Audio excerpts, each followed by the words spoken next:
in the moments that matter the most. A county steeped in tradition, decorated in triumph. Where the lows only elevate the highs. So many moments have mattered in the past.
There's perhaps just something there. Well, it was a poor choice, poor decision, obviously, by Lewis Rees, and huge for Leicestershire. An early wicket, always helpful.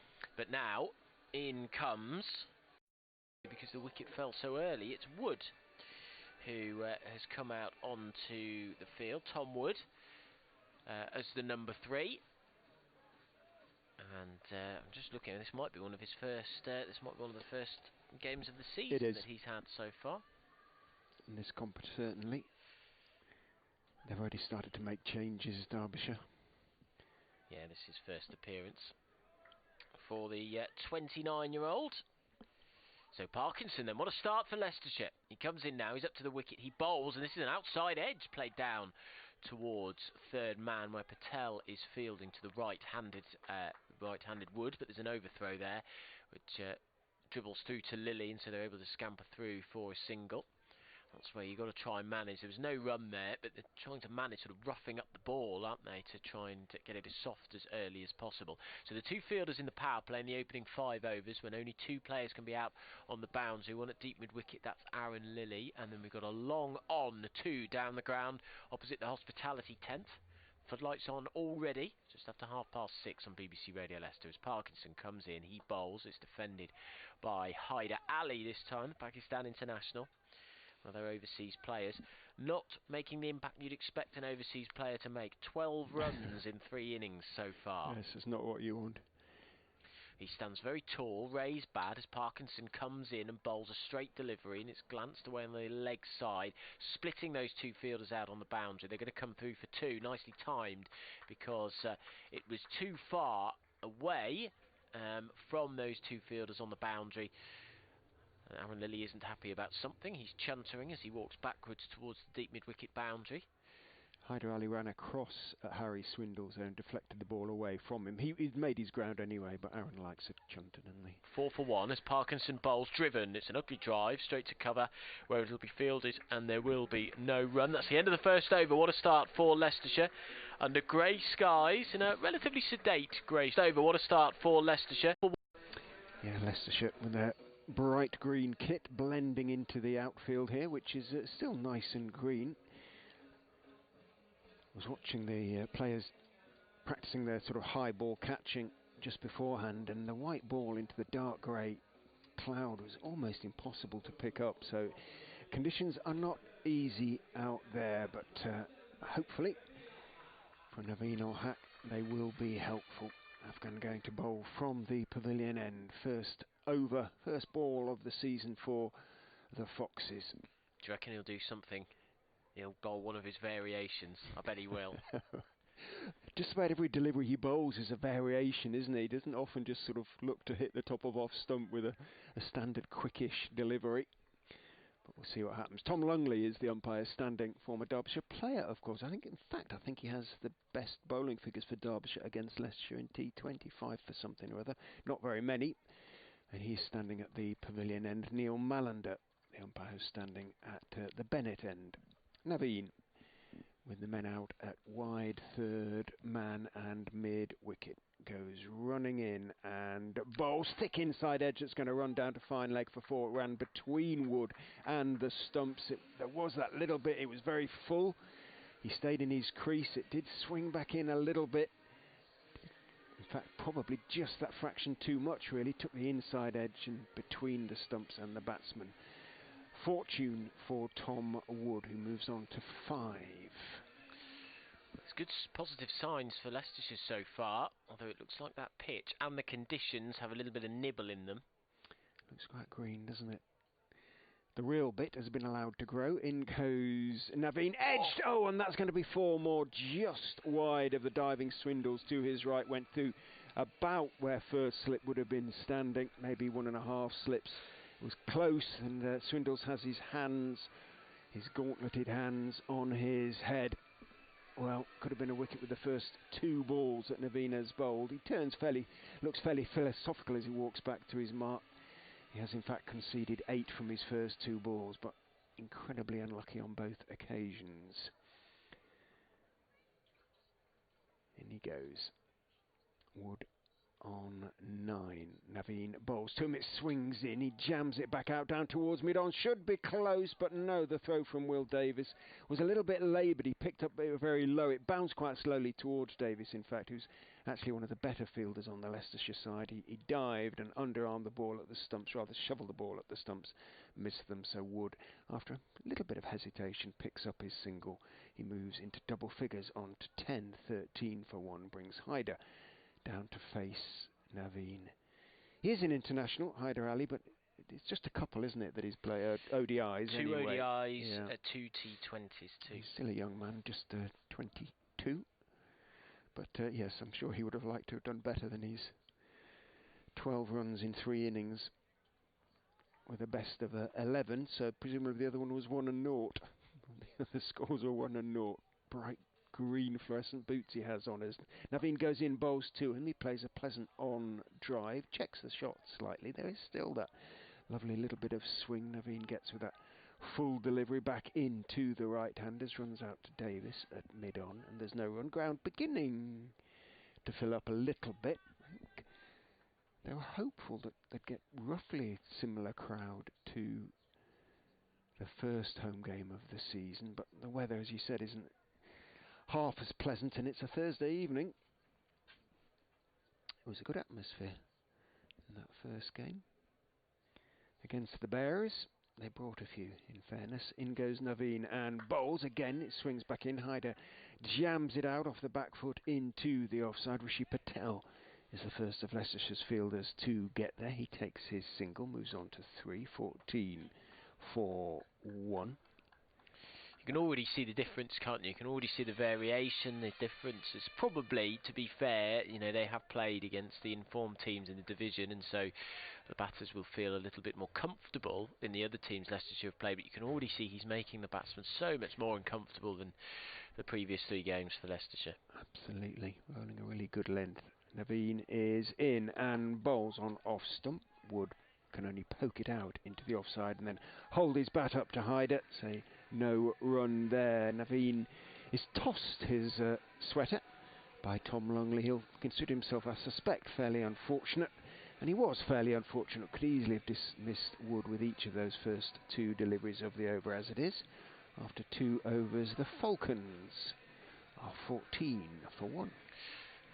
And arguably, as you say, they will feel the scoreboard tells a completely different story to how things have been going for them so far. Callum Parkinson will continue listening to live cricket on the BBC, on BBC Radio Leicester.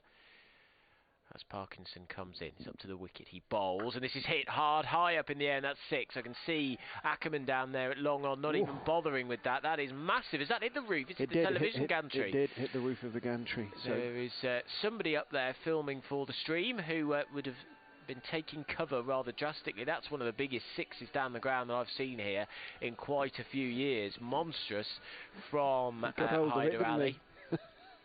And it wasn't a sort of particularly violent looking shot, it just sort of stroked it, but oh my goodness, it came out of the middle. Still, it's only just started to drop by the time it got to the TV gantry. Parkinson, how he respond? He drops it. He drops it in. It's a full toss, and that's brilliantly stopped. That Mulder there at point, fielding. Diving to his right, fantastically well. You just see the international quality of somebody like that. Driven hard from that low full toss. As Parkinson comes in, bowls, and Haider Ali, I think, has seen enough of this and is trying to really start aggressively hitting out. Backs away and carves down the ground towards long on, where Will Davis is fielding. Parkinson, short, blonde hair, was the buzz cut. Moves in towards us now from the Bennett end. He bowls. It's a straight delivery, slower one as well. Just pulled back a little bit, and it's glanced towards deep mid-wicket, and they will only go for 1 there. It's decent fielding from Lilly, who charges in, throws it in, whips it with his right hand, and it's 22 for 1. Leicestershire against Derbyshire in the T20 Blast. Both of these teams looking for their first win in the competition. What will be for both of them the 4th time of asking. Parkinson bustles up now, bowls and bowled him! Ali goes for the sweep again and is caught out. This time it was quicker and flatter from Parkinson, and Ali slams his bat against his pad. Parkinson wheels away once again in celebration. The double fist bump, and Leicestershire have a second wicket, as does Parkinson. It is 22 for 1, 22 for 2, I should say. Ali goes for 10. Yep, the sweep again, proving the downfall of a Falcons batsman. Ali will be hugely disappointed about that, having middled that 6 in particular, and actually the following shot that Mulder did so well to field in the covers. But poor choice of shot again, having got his 6 in the over. This is what Paul Nixon was sort of talking about to a certain extent with some of Leicestershire's batting so far this season, just sometimes being content having got your runs in the over just to push one or work it around a little bit, and lost his head a little bit there. Big swing, and Parkinson picks up his second wicket, and this is what we were saying to Connor about the importance of Parkinson to the side in this competition. And the fact that already I think Naveen has already had an impact. He squeezed and put the other batters under pressure. They felt they needed to hit out at the other end. Parkinson comes in, tosses this one up. The new batter is Madsen, who I thought was going to come in at number 3, but he's coming in at number 4. He glances a single down to mid-wicket, and that is the end of another successful over for Leicestershire. 23 for 2, the pressure telling, and even though Derbyshire's run rate isn't that bad at all, really, they're going at 7.7 and over in this power play. They've lost 2 wickets under the pump. But their main man, Richard, has come in. Madsen, who is the 3rd top scorer in the competition so far, 168 runs. In a losing team, 57 and 40, 57 or 46 in the last game in that defeat to Northampton. 3 50s in 3 games. He's the key man. They've made an immediate change. They've taken Naveen off and brought Vian Mulder on. I must admit, with a new man, particularly Wayne Madsen, who's made so many runs against Leicestershire over the years, I might have given Naveen another over against him, to be quite honest. Let's see what Vian Mulder can do. From the pavilion, air bowls very straight. Madsen plays it firmly down into the ground, bounces back up to the South Africa international all-rounder, who tosses it to Naveen. England finishing the day on 152 for 1 in the first day of their first test, or the only test against Ireland. Duckett 60 not out, Pope 29 not out. Which is almost level pegging, isn't it? 20 behind. 20, is it? Mulder is in, bowled, slightly shorter, played with an angled bat off the back foot by Madsen. Runs it out to Rahan Ahmed, who's at backward point on the edge of the circle, obviously on the edge of the circle. Will Davis starting to windmill his arms. Nick Welsh is out in front of the yellow bucket seats in the popular stand, the Upton Steel stand alongside the meet. As Mulder is in, Madsen is driving most pleasantly for 4. Again, foot movement wasn't exaggerated, shall we say that. There was foot movement. He didn't sort of step out or step right back, but timed it beautifully. And he knows, he's played here so often, Wayne Madsen, that if you beat the infield early, especially down this side of the ground, then you are going to get 4 almost certainly. And all Ackerman could do was turn at mid-off and jog after the ball. Lovely shot from Wayne Madsen. Mulder is into his compatriot bowls, clipped off his hip down to the boundary for 4 more. Poor ball really from Vian Mulder. Welsh is at deep mid-wicket. He was a good 40-50 yards away. Parkinson is at short fine leg. There is a big gap behind square on that leg side, and Wayne Madsen exploited it very nicely indeed. 31 for 2. Couple of boundaries, consecutive boundaries for Madsen. 9 off 5 for him. Got to be a bit careful, Leicester. If they can pick up 1 more wicket in the power play, well, we know the stats will make them the favourites as Madsen waits, gets a short ball lobbed up into the air off a top edge, but just wide of Parkinson by Madsen. Welsh can run round because it, as I say, was lobbed and then it bobbled gently out towards the electronic scoreboard. Parkinson not so very far from being able to dive to get his hands underneath that as it was. Madsen picks up a couple, moves on to 11, 33 for 2. Madsen looks a man in form, doesn't he? That was a sublime cover drive and then a very simple dispatching of a poor ball, but he's come in and he's like he's faced 50 balls already. Mulder is in bowls to him. Fuller, but again waiting, pushing it through the onside, slightly wide of Naveen, who picks up and shies at the stumps, nonetheless athletically misses them. And Madsen, who keeps a strike with that single, had made his ground anyway. 34 for 2 off 4, so 11 off Vian Mulder's first over. And unlike the first over of Naveen or Hack, there were sort of balls that probably deserved to go for 4, to be quite honest. You're listening to Leicestershire against Derbyshire, T20 Blast Cricket on BBC Radio Leicester. We're going to be with you all evening tonight on FM 104.9, DAB frequencies, as well as the BBC Sport website and app, BBC Sounds, your smart speaker, as we bring you live T20 cricket. Derbyshire 34 for 2 at the end of the 4th over, and it'll be Will Davis to bowl his first over from the Bennett end, running in towards us now. He's got a bustling run up, elbows out, he's up to the wicket, he bowls a slower delivery first up, which is clipped away on the leg side by Madsen, who's already overtaken Wood. 13 from 8 his score. Leicestershire in their green stripy tops, dark green and light green, with light green trousers and a light green snapback, as I believe the kids call them these days. Davis running in towards us now. He's past the umpire. He bowls a straight delivery, which again is clipped, this time on off middle stump by Wood, down squarer towards the fielder out there. Is it Budinger who has fielded that? Yes, it is, and he launches that in right-handed. 36 for 2. Wood on to 12. Derbyshire in, is it black or navy blue? I think it's very dark navy blue. Derbyshire are in, is it? Yes. With some lighter blue trimmings. Davis bends down and then straightens up, and that's a wristy flick into the leg side. They're going to try and get 2 here, but they're testing the arm of Lilly, and that's very well fielded. They didn't want to test the arm, and they didn't want to take the risk, because Lilly had charged in from deep mid-wicket, as Madsen had sort of flicked that from the leg side to the off. It was a pretty ugly shot. Sorry, the offside to the leg, I should say. It's a pretty ugly shot. 37 for 2 though, Madsen on to 40, now Wood will face.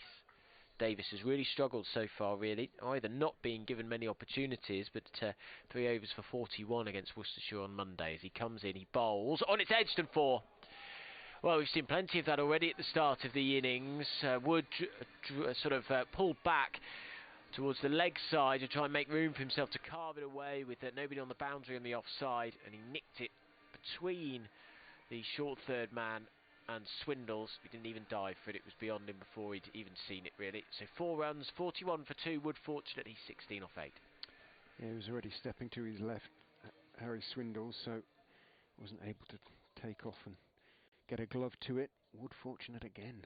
Davis holding the ball in his right hand, comes in and bowls. Oh, it's inside edged by Wood, and the footballing skills of Harry Swindles are in vain as he kicks the ball at the stumps. A bail falls off slowly, but there is the single taken, so 43 for 3 is the score. Sorry, 42 for 2. I thought the scoreboard hadn't updated yet, but it had, so 42 for 2. Wood for 17 off 9. Madsen 14 off 9. Davis 44 on his back. As I say, really has struggled. Ex-Derbyshire, of course, started his first-class career over at the county ground.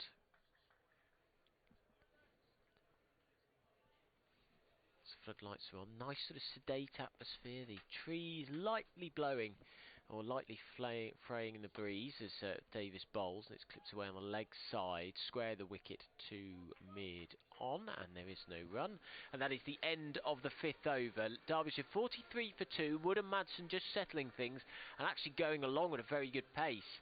They're still going at 8.5 and over in the power play, but they have of course been hit majorly by the loss of those 2 wickets. Intriguing to see, Richard, that Naveen Ul Haq is about to return at the pavilion end. Yeah, as I say, but I would have liked to have seen him continue, really, because Madsen's faced 10 balls now and he's already on 15, looks in good touch. But if they can nip him out during this power play, Leicestershire, they will feel pretty confident because they don't bat a long way down, really, in terms of firepower, Derbyshire. And an awful lot depends on the likes of Madsen and Wood and Duploy when he comes in. Naveen, that little skip to start his run, up on his toes he goes, runs in, bowls, slower ball but nicely driven, picked it nicely, saw it early, Madsen I think, had to reach for a little bit, the first really genuine slower ball that Naveen has bowled. Unfortunately it was a little bit too wide and Madsen could reach for it fairly safely and did, got on top of it and managed to crack it away to the netting in front of the Geary bar alongside the manual scoreboard. Milligan Road. Good evening to Fango Fox down in Melbourne, to Brunty and to Foxy Phil, who are all watching and enjoying the stream. In goes Naveen, bowls short-ish and Madsen just tries to ramp it. Risky shot because it was coming back in to him and he's cross with himself. I don't know whether he's cross at the choice of shot or the fact that he missed it. I suspect the choice of shot. I don't know if it was quite the right one in trying to lift it over Swindles. Obviously both third man and fine leg are up on the edge of the circle, so yeah, these days perhaps just crossed that he missed it. Well, Naveen bowled to his field a little better the ball before. When you've got nobody out in the power play on the offside, you've got to be very careful that you don't bowl with any width, and he did then. Whereas there, he tucked Madsen up for room. Swindles telling Lily to go a little bit wider at third man. Naveen is in and bowls to Madsen. Again, it's the slower ball, and it's rather shovelled by Madsen in the air, out through point, well wide of Rahan Ahmed, and in fact it's Budinger out there now who comes running into field from that wide third man position. Lilly finds himself relatively close to the action for a change at mid-on, so they're winging the changes in the field for keeping them interested. Is Ackerman, or perhaps it's just a routine that Leicester should go through. 48 for 2. Madsen has 20 off just 13 balls. Wood 17 off just 9, but 3 lucky 4s. In goes Naveen, bowls to him. It's short. He's trying to pull, but it wasn't quite short enough, and he got a thick bottom edge as he tries to pull it through the onside, and it bounces back down the pitch towards Naveen ul Haq. Described him to Connor beforehand as arguably one of the world's best now white ball bowlers, really, and I think he is. I think there aren't many better at pace with his sort of variations or as effective as Naveen ul Haq. Makes a very good living now. Flying all over the world. In he goes. Bowls short, slower ball, and Wood buys it. Absolutely buys it, and he could have probably gone around 2 or 3 times before that ball went past him. Certainly his pull was far, far too soon and right over the top of the ball. He probably hasn't seen much of Naveen other than on telly or on videos, and it's a completely different thing when you're facing them in real life, so to speak. And his arm comes over at almost exactly the same pace, so well, it is the same pace, if not quicker. So one day you're going to have to get him, if you can, for one of the podcasts, Adam, get in the nets and face that one of those slower balls. In he goes and bowls to Wood down the leg side. Poor ball, first really poor ball that he's bowled, and it's turned neatly off his legs, whipped away by Tom Wood for his first legitimate boundary, I would suggest. It's the first 3 were edges, really. That wasn't. That came right off the middle. Poor end to the over from Naveen and to the power play for Leicestershire. Derbyshire finish it in a reasonable position. Didn't look that way when they were 22 for 2, but they're now 52 for 2. I wonder whether they would have taken that, considering the circumstances. 52 for 2 is not too shabby. No. And they've stayed within that infamous stat that you've got about an 80% chance of losing if you lose 3 wickets in the power play. They looked that they were destined for that, but Madsen and Wood have built very nicely at a decent pace, but without taking too many risks bar the edges. Well, Rehan Ahmed is going to bowl, the England international. Tosses this one up, big swipe in the air, and that's 6. You can always judge by the way that the fielders behave, and he didn't even just hit the gantry again. That's massive. It's the second time we've had that. Madsen this time launching this hugely down the ground. It was tossed up by Ahmed right in the slot. And he got down on one knee, did Madsen, and absolutely smashed it down the ground. And Davis at long ons, eyes just went up to the skies, up towards the TV gantry. So it's 6 more, 58 for 2. You don't often see it hit over the roof of the Turner Centre, and both those would have cleared the roof. Yeah. As Ahmed comes in, bowls. Oh, and this one's quicker and flatter. That's a better delivery and a good response from Ahmed, who has had a bit of a tricky time in terms of the start to the season. 23 runs in 3 innings with the bat. He's going about 9 and over with the ball. And he comes now, bowling his leg spin. Right arm, this one again quick and flat. Not much spin on that. And Madsen, with his right arm, just sort of plays back the spin and the flight to himself as Ahmed comes in, bowls. This one's cut straight to backward point where Rishi Patel fields. Down on his knees, and there is no run. 58 for 2. Madsen on 26, Wood on 21. Harry Swindle's up to the stumps. The wicket-keeper claps Ahmed the bowler. This one is tossed up a little bit. This does spin a bit more, and it's driven not particularly pleasantly by Madsen out to deep cover where VR Mulder, the South African international, will field it. It's 59 for 2. Ahmed with black hair, broad shoulders, comes in, bowls wide of the crease. Oh, and it beats Swindles, and he breaks the stumps with his gloves and has attempted stumping, but Wood was well within his ground. There wasn't even appeal. So that's the end of the over. Solid recovery from Ahmed actually in the end. Just conceded 1 run from the final 5 deliveries, having been dispatched by Madsen off a pretty ugly loosen off in the first delivery. But since then, he came back into it nicely. 7 off then, the 7th over of the innings. And Derbyshire 59 for 2. You're listening to live cricket on the BBC. Leicestershire against Derbyshire. T20 blast action live from Grace Road. We've got this East Midlands derby to bring you on all frequencies this evening. We do hope that we're going to have your company throughout the evening. Was a good comeback by Rehan Ahmed after that huge 6. I think I only saw the Turner Centre cleared once last season. Well, it could have been cleared twice in the space of a couple of overs in this game. Davis is in from the pavilion end. Backing away is Madsen. Davis follows him. Madsen clips it out to deep mid-wicket, and they're going to get 2 instead of 1 as Lilly doesn't pick up the ball cleanly at the first attempt, and as a consequence Madsen and Wood comfortably complete 2. Madsen on to 29, 61 for 2, the Falcons. Davis turns, straight-ish run, kicks up his heels, in he goes, and again onto the leg side. Poor delivery, and I think that might have gone the whole way, actually. I'm not quite sure. It was lifted by Madsen off his legs. Didn't go particularly high, but it went a long way, and for me, I think that landed just over the ropes. Yes, it was. It signalled 6 by Tom Lungley. Really poor delivery from Will Davis, especially with no long leg. Obviously can have 4 out on the boundary now, but none of them down there. Had Parkinson been down there, would have been down his throat, but he's got his man down at 3rd man on and offside as he goes in and bowls. Driven for 4 by Wayne Madsen. I don't think Ackerman, who is going to get there. No, he gives up the chase.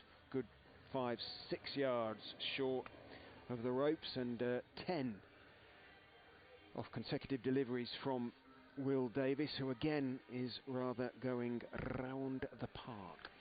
Yes, and Madsen, I have to say, has been brilliant. Well, he's hit out once in anger, I would say. He always is. He's absolutely superb, but it's been a brilliant demonstration of the fact that you don't need to try and smash every single ball. Find the gaps. Davis is in to him, and illustrating the point, Madsen just waits for a length delivery just outside off stump, tries to guide it down to 3rd man. Rehan Ahmed tumbles to his left at backward point and makes the stop, but Madsen knows he's got his runs in this over already. Still 2 balls to come. 71 for 2, so 12 already from the over. Davis, elbows jutting, runs in and bowls straight. Well bowled. Madsen takes his bottom hand off the bat as he shovels it out towards mid-wicket. This time Lilly coming in, picks up the ball cleanly, so it is just a single to the former Derbyshire skipper, former South Africa hockey international, as well as cricket. You do find that, don't you? So many of the guys that you see come out of South Africa, multi-talented sports people.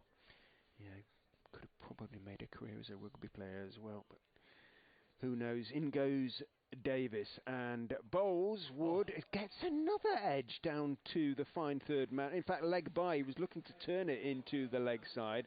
May just have straightened on him a bit, but goodness me, he is enjoying an awful lot of good fortune one way or another. Tom Wood, he remains on 21 of 14, but Derbyshire chase on in that over to 76 for 2 off 8. So that was, what, 17 off the over? And Davis has gone for 22 from 2. Yeah, and he has had a difficult time of it. And it highlights, I mean, I'm just trying to think who would be putting him under pressure for a place, Richard, which sort of highlights the issue. Parkinson, who has 2 wickets. His place certainly isn't under threat. He's up to the wicket now. He bowls a straight delivery, smack down the ground, and that'll be 6 runs for Madsen. That one was a little less aerial, but because he was sort of having to play it inside out, it went straight as a dart, and he got very good contact on it. He is playing brilliantly, timing the ball to perfection, playing with a lovely mix of sort of brute force, timing and class and technique, and this time Parkinson makes him go back. It's a good response. Sort of placed that 6 almost, didn't he? He knew if he went big, he might just skew it out to. There was a long off, still is. He's well inside him. As Parkinson comes in towards us now, he bowls. This is cut by Madsen. They need to get him out, to put it simply, don't they? They just need to get him out. Mulder. I've said that many times over the last 12 years or so.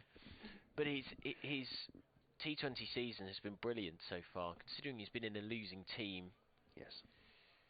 3 50s so far, 57, 61 and 50 in his 3 innings. Parkinson bowls, driven for 4 by Wood. It was just too full, but I think Wood can be credited for making room for himself and getting to the ball just before it pitched to drive it through the covers for 4 runs towards the covers, which are out on the outfield there. And this is getting a little bit worrying now, because Derbyshire are going at 10 and over. The loss of those 2 early wickets has probably, the impact of that has probably been seen off as Parkinson comes in. He bowls, and it's flicked outrageously from probably about 2 feet outside off stump to the leg side. And Lilyfields tosses it in, and just a single is taken. Wouldn't have seen that 20 years ago. Partnership 66 now, and they've only been together for 6 overs. Parkinson, final ball of the over. This one's straight and clipped away with elegance and comfort by Madsen as he moves on to 48 off 26. And both he and this partnership might well settle this game either way. If Leicestershire can end it now or soon, they will have a chance. But if this continues, the Foxes are in deep trouble. So 9.9 and over they're going at the moment, the Falcons. They're 89 for 2, Madsen on 48 of 27. Wood, who will get the strike for the next... no, Madsen will keep the strike, so the scoreboard's just changed. So Wood will be facing at the non-striker's end. He's 26, not out of 16. Well, Ahmed is going to have a bowl from the pavilion end. Slightly nonplussed Leicestershire crowd here, wondering what's going on rather. Ahmed goes in. Madsen tries to cut. It bounces a little bit on him, I suspect, and he indicates with his right hand there was a bit more there than he expected. It was quite straight as well, and he sort of clossed it rather out towards Rishi Patel at backward point. Skidded on a bit. In goes Ahmed. A reverse swept. Beautiful pickup by Madsen, who goes to his 50 in an awful lot of style. What an innings it has been from Wayne Madsen. 52 off just 29 balls. And I can't think of a really false shot, to be quite honest. I think he's played beautifully. I can't remember seeing someone play here quite as well. 5 4s and 3 6s. It's basically like he drove from Wantage Road a few days ago, got in his car and came here, and there's been no difference at all. Ahmed is in to him, the googly, but he waits for it down in his crease, and it turns down the leg side slightly. It's worked by Madsen off the back foot out towards deep backward square when Nick Welsh comes running into field. Madsen onto 53, 94, 4-2. Ahmed in to Wood, who pulls a very slightly short of a length delivery out again towards Welsh. Because it was only just slightly short, wasn't really able to get it through mid-wicket, went behind square, so just the single to Tom Wood. He's on to 27. Ahmed in again, slightly short of a length, just outside off stump, cut by Madsen out to, presume is Lee back out though? Is it Budinger again? Just sounds as if he's got a beard. I don't think he's bearded, so I think it's Budinger. 96 for 2. Ahmed is in. Wood goes for the slog sweep and thick bottom edge and pad, sees it trickle out into the leg side. End of the over. Well, not as expensive as it might have been. 96 for 2, so 7 from it. In fact, Ahmed hasn't bowled too badly. He's just conceded 14 from his 2 overs so far, but they're at the halfway stage of the Falcons innings, and given they were 22 for 2 after 3, they'll be very happy to be 96 for 2 after 10. They've done very well indeed. What always struck me actually throughout the power play was that even though they were losing wickets, they were still going at a decent run rate. And because you have some man who's in such good form as Madsen, that's 4 straight T20 50s. Wood, on his first game, he's been brought in. They were able to sort of hit the ground running, even though they'd been impacted quite badly. They didn't have scoreboard pressure on them, which allowed them to settle quite nicely. They're just going at under 10 and over. They're well on course for 200, 210, 220 if it carries on. Mulder will bowl his second over from the Bennett end, 1 for 11 so far. This is a swinging delivery, but its pitch is sort of on leg stump. Started outside. Oh, and there's a misfield down at long on, and it's going to run away for 4. Davis sort of slaps the pitch with his hand. It went straight through his legs and races for 4. It's not Davis's day so far. The 100 up. 100 for 2, Madsen on to 58, he won't get an easier 4 than that. Just a glance, simple glance for the single down the ground, and he's got 4 from it. Well, Wood turned, they were looking for 2. They put Davis under pressure, but, you know, you've got to watch the ball. A unhappy VR Mulder bowls, and nearly catches him out. That's the rigours of T20 and the fine margins. He nearly caught Madsen out then in the leg stump Yorker, but it went a few inches wide of that leg stump down the leg side, and so is a wide. He's been punished for what was actually quite a good ball, quite an ambitious ball, but just misjudged it. And so he'll have to bowl that one again. 101 for 2. Madsen 58. He faces Mulder, and it's clipped away, and this might split the 2 fielders. Actually, there's a real race on for Lilly, who spills it and juggles it, and it's Budinger in the end who collects it, throws it in right-handed, and the 2 is taken, so Madsen on to 60. That just shows it was just timed perfectly. The line again slightly misjudged from Mulder, a little bit too straight. And Madsen is finding the gaps between Naveen at fine leg here at the Bennett end and Budinger at deep square leg. In comes Mulder. Bouncy run up. This one has got the right line and the right length. Just a little bit of outswing, and it's clipped away into the leg side, and there's a single taken. So Madsen on to 61, 104 for 2. Leicestershire winning the toss and will bowl, and are bowling, I should say, are fielding. So they put Derbyshire into bat. A sedate atmosphere at Gracefield. It's not really a T20 evening. It's been a cold day. Grey skies.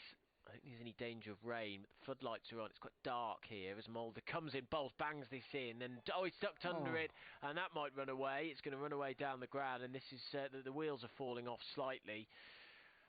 Bowled down into the pitch. Decent bouncer from Wood. It caught him out, and Swindle's missed it this time. Naveen had to mop up the mess down in front of us, in front of the pavilion, in front of the side screen, and a bye is taken, so 105 for 2.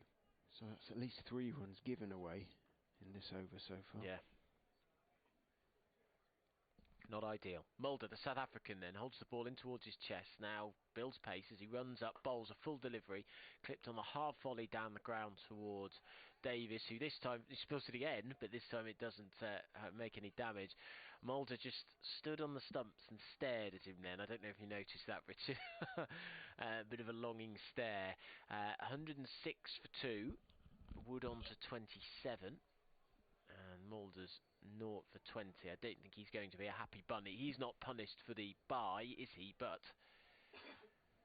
even so, this over's gone for 2 more than it should have done. Mulder up to the wicket, bowls another Yorker length, and Wood moves away towards the leg side, makes room for himself, clips it down to mid-wicket. They don't test the arm of Lilly, and the single is taken. So 107 for 2 at the end of the 11th over. Madsen on strike and will keep it after that single. He's on 62 and has looked untouchable, unbeatable and unpenetrable pretty much so far.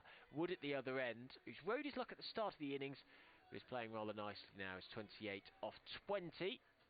And Leicestershire in trouble with the Falcons going at just under 10 and over still with 9 overs to go. Yeah, they are in trouble. Sort of anything over 180 is always a challenge, however good the pitch may be. And this is a good pitch, say hybrid. So there's usually a little bit of pace in it. Can Ackerman get a little bit of turn? The captain brings himself on from the pavilion end. He's slog swept out towards deep mid-wicket. It's going to land short of Aaron Lilly. Jerks his head back as it bounces. No more than a couple of feet in front of him. He came sort of running in, and I thought really he might just get there. In the end, he decided discretion was the better part of valour. Stopped fractionally short. It bounced up and to his chest. Wood takes 1, moves on to 29. Ackerman in 2. Madsen drops really short. Madsen cloths it slightly out towards mid-wicket. Lilly running to his left in front of the meet, manages to field on the bounce, and it is just 1. Looks slightly ruefully at the top part of his bat there. Wayne Madsen rehearses the pull. In goes Ackerman to Wood. Short again. Cut by Wood and cut for 4. Davis was at short third man. Got it wide of him. His dive was... well, it always looked a little half-hearted. He knew, I think that he wasn't going to get there. Put in the dive anyway, as much for form's sake as anything. Couldn't get there. And it runs down to third man for 4. The runs continue to flow, and there's a few teapots out there at the moment, a few double hands on hips, yeah, including the captain's. It just feels like it's getting away from Leicestershire, this. They've lost control completely. Madsen on to 63. Ackerman in to him, and he, beg your pardon, to Wood, who backed away. Ackerman followed him. It was a fullish delivery on his legs. He swept and it went straight through Parkinson at short fine leg. That is another 4 runs given away by Leicestershire. Even Parkinson. It can infect a side, can't it, when a couple of poor pieces of fielding and suddenly whether everybody gets a little bit nervous or jumpy, but they are not covering themselves in glory in the field. In goes Ackerman, bowls outside, off stump. Wood reaches for it, cuts it down towards Budinger at backward point, and Budinger takes the catch. And Leicestershire have finally ended this partnership on 95, but that is a big partnership in T20 terms, and they have done an awful lot of damage. And as far as Derbyshire are concerned, probably happier to see the back of Tom Wood than Wayne Madsen. Wood goes for 37 off 23, never quite as convincing as Wayne Madsen, who's now joined by Leicestershire Duploy. Yeah, he rode his luck, but he did keep the scoring rate up and was a decent partner to Madsen. But I have to say, I don't know whether anyone else might have done this. You saw the ball skied slightly, looked immediately to the scoreboard just to double check who it was. And then when I saw it wasn't Madsen, my heart sank a little bit. I was desperately hoping from a Leicestershire perspective that was going to be Wayne Madsen. But they will still be glad to get rid of a batter who was in and was putting scoreboard pressure on.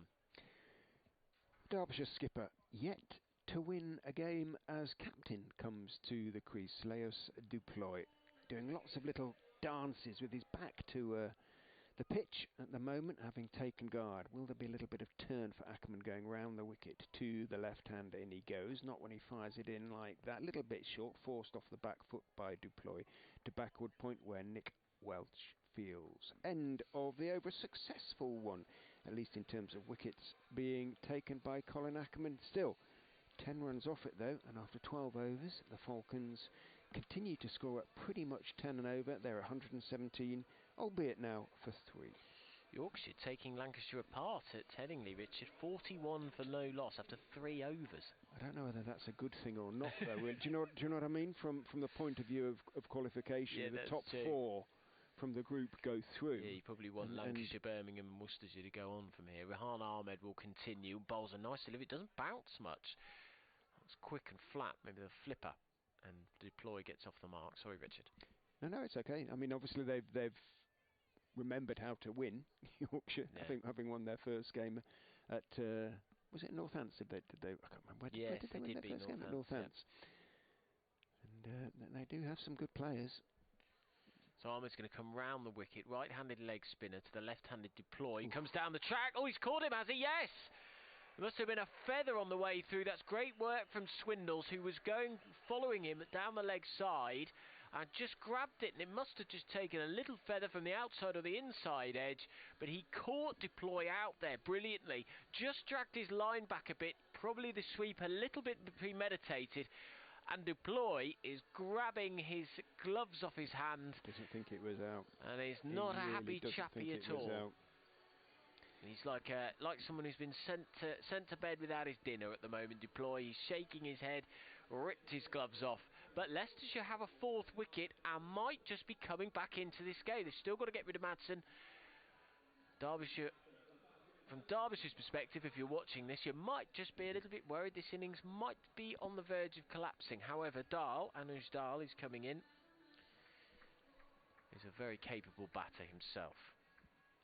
Although hasn't he scores of 32, scores of 24, 7 and 1 so far, so 32. Well, whether Deploy hit it or not, it was a really neat piece of work by Swindles. But yeah, I think we can safely say Leicestershire Deploy was not convinced by the decision from Neil Malander. Well, Ahmed, who's bowled well in this game, tosses this one up flatter again, and his hands are raised to his head. You probably heard in our effects microphone the big ooh from Rehan Ahmed, and that is because he thought he was just going to get through the defences. It was up the googly from him. Move back in towards him. Now Madsen, 64 not out. How will he respond to this mini collapse? Oh, no, he's beaten by Ahmed. That was a beauty. Nice flight on that. Nice spin off the pitch too. And Ahmed has bowled fantastically. 1 for 16. Will it be 4 off the over so far, if that? As Ahmed comes in, bowls, just a 2, and that's 3 now as Madsen pushes at this out into the covers where it is fielded by Patel. There's bounce for him as well. It's a great track, actually. There's a little bit of inconsistent bounce. I've seen that a few times as Ahmed bowls. Oh, it hits him on the pad. LBW appeal and gone. Dahl goes, and that's 2 wickets in the over for Rehan Ahmed, who has bowled fantastically well in this over.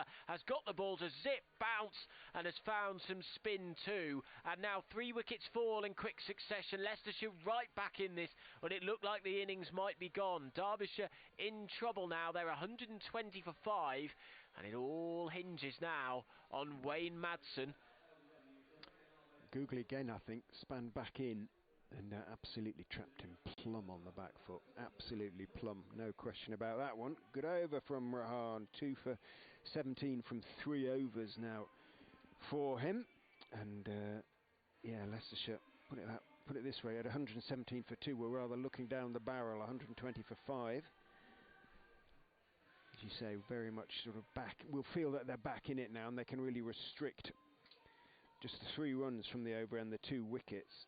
They'll feel that they can restrict Derbyshire to maybe 160, something like that. They'd take that now, but plenty of work for them still to do in that respect. Brooke Guest is the replacement, although it's going to be Wayne Madsen on strike. 2, Colin Ackerman fullish and waits for it and thumps it out towards deep mid wicket. Guest is interested in the possibility of a second. Madsen at this stage isn't. He takes his single, moves on to 66, 121 for 5.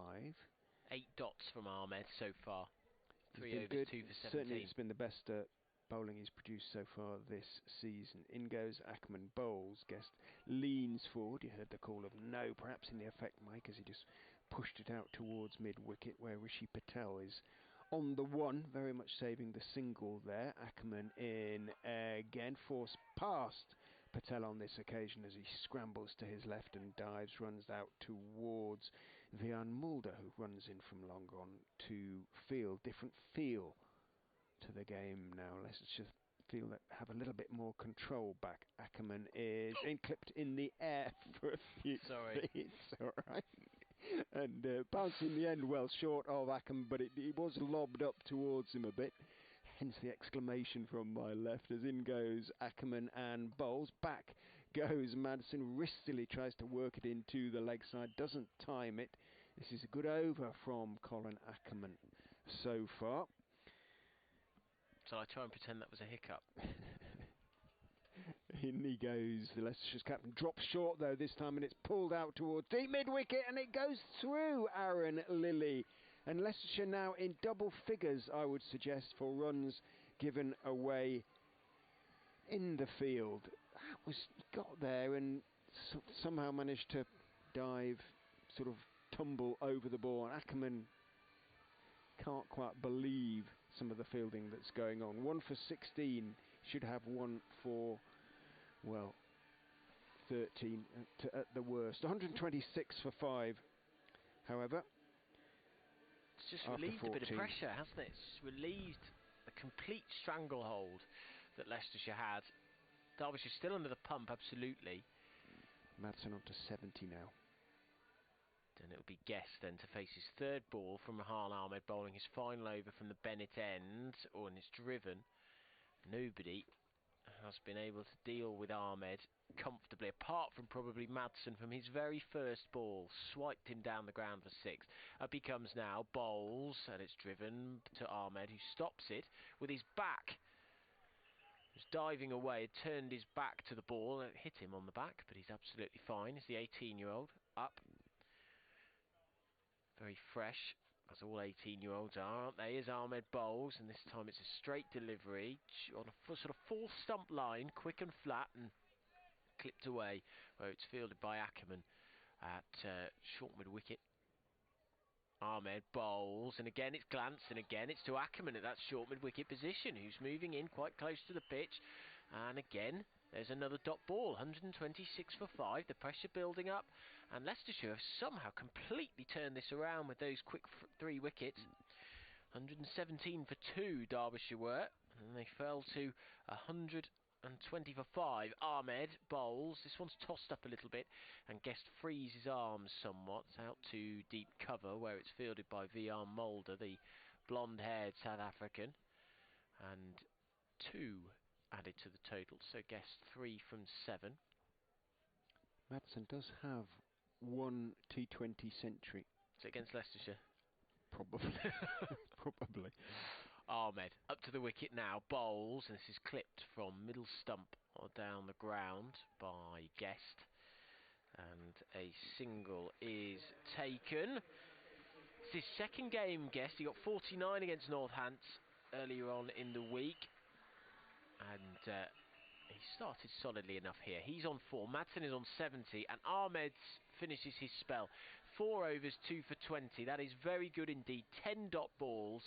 I mean, you consider actually that his figures really are 3.5 overs. You could say, what, 2 for 14. He got smashed first ball for 6 by Madsen, and from then on, put the pressure on Derbyshire all the way. 129 for 5, 5 overs to go. Parkinson round the wicket to Brooke Guest, who is driving and edging for 4. Runs through about 3rd stroke 4th slip. He was nowhere near the pitch of the ball. It did straighten a bit, and Leicestershire will have to be aware of that. Derbyshire have spinners too, and there is turn for the spinners. Both Parkinson and Ahmed, and indeed Ackerman, have got the ball to turn, and that is what Paul Nixon wants from the pitches here at the Upton Steel County Ground, and Andy has delivered. Parkinson is in, slap driven out into the offside by Guest, only as far as Budinger coming in from the extra cover boundary, and it is 1. Guest on to 9 off 10, 134 for 5. 2 balls of the 16th over have gone. Parkinson into Madsen, who also driving slightly wide of long off. Naveen has quite a long way to run from long off, almost a wide extra cover by the time he gets to the ball, and consequently a comfortable 2 for Wayne Madsen. 72 or 44 for him. Hasn't seen too much of the strike in the last couple of overs, but he is seeing it now. Parkinson is in. Madsen just leans forward on towards middle and leg, whips it out into the onside. Knows there's only going to be one if Lee picks up the ball cleanly, which he does, and gets his throw away quickly on that occasion. 73 Madsen. Parkinson just indicates to Lilly just to go back to the boundary as he goes in and bowls. Again, Midland leg line. Again, there's no real turn. Guest can work it out towards mid-wicket. Lilly in quickly, gets in a decent throw on this occasion next to the stump. Swindles takes it. Bail high. Single to Guest. He moves on into double figures on to 10. Madsen with that slightly open stance. Parkinson drops a little bit short. Madsen waits for it on the back foot, drives it not very cleanly, but cleanly enough through the vacant mid-off area down towards Naveen. Parkinson quite theatrically thumps his palm with his fist in annoyance with dropping short on that occasion. Parkinson finishes his spell though, and a pretty good one with those 2 early wickets. 2 for 36 off 4 for Callum. 10 off that over though. They're back up and running, so to speak, Derbyshire. But since they were 117 for 2, Derbyshire, the overs have been 3, 6, 3, 7, now 10, as you say. But the run rate has dropped like a stone. It was consistently around 10 and has fallen down to 8.7. 139 for 5. You're listening to Leicestershire against Derbyshire on BBC Radio Leicester on all frequencies tonight. No Shruti show. So you're with us at Grace Road for the rest of the evening. Leicestershire have lost their first 3. Derbyshire have lost their first 3. And we've had what has been actually a really exciting first 15 overs.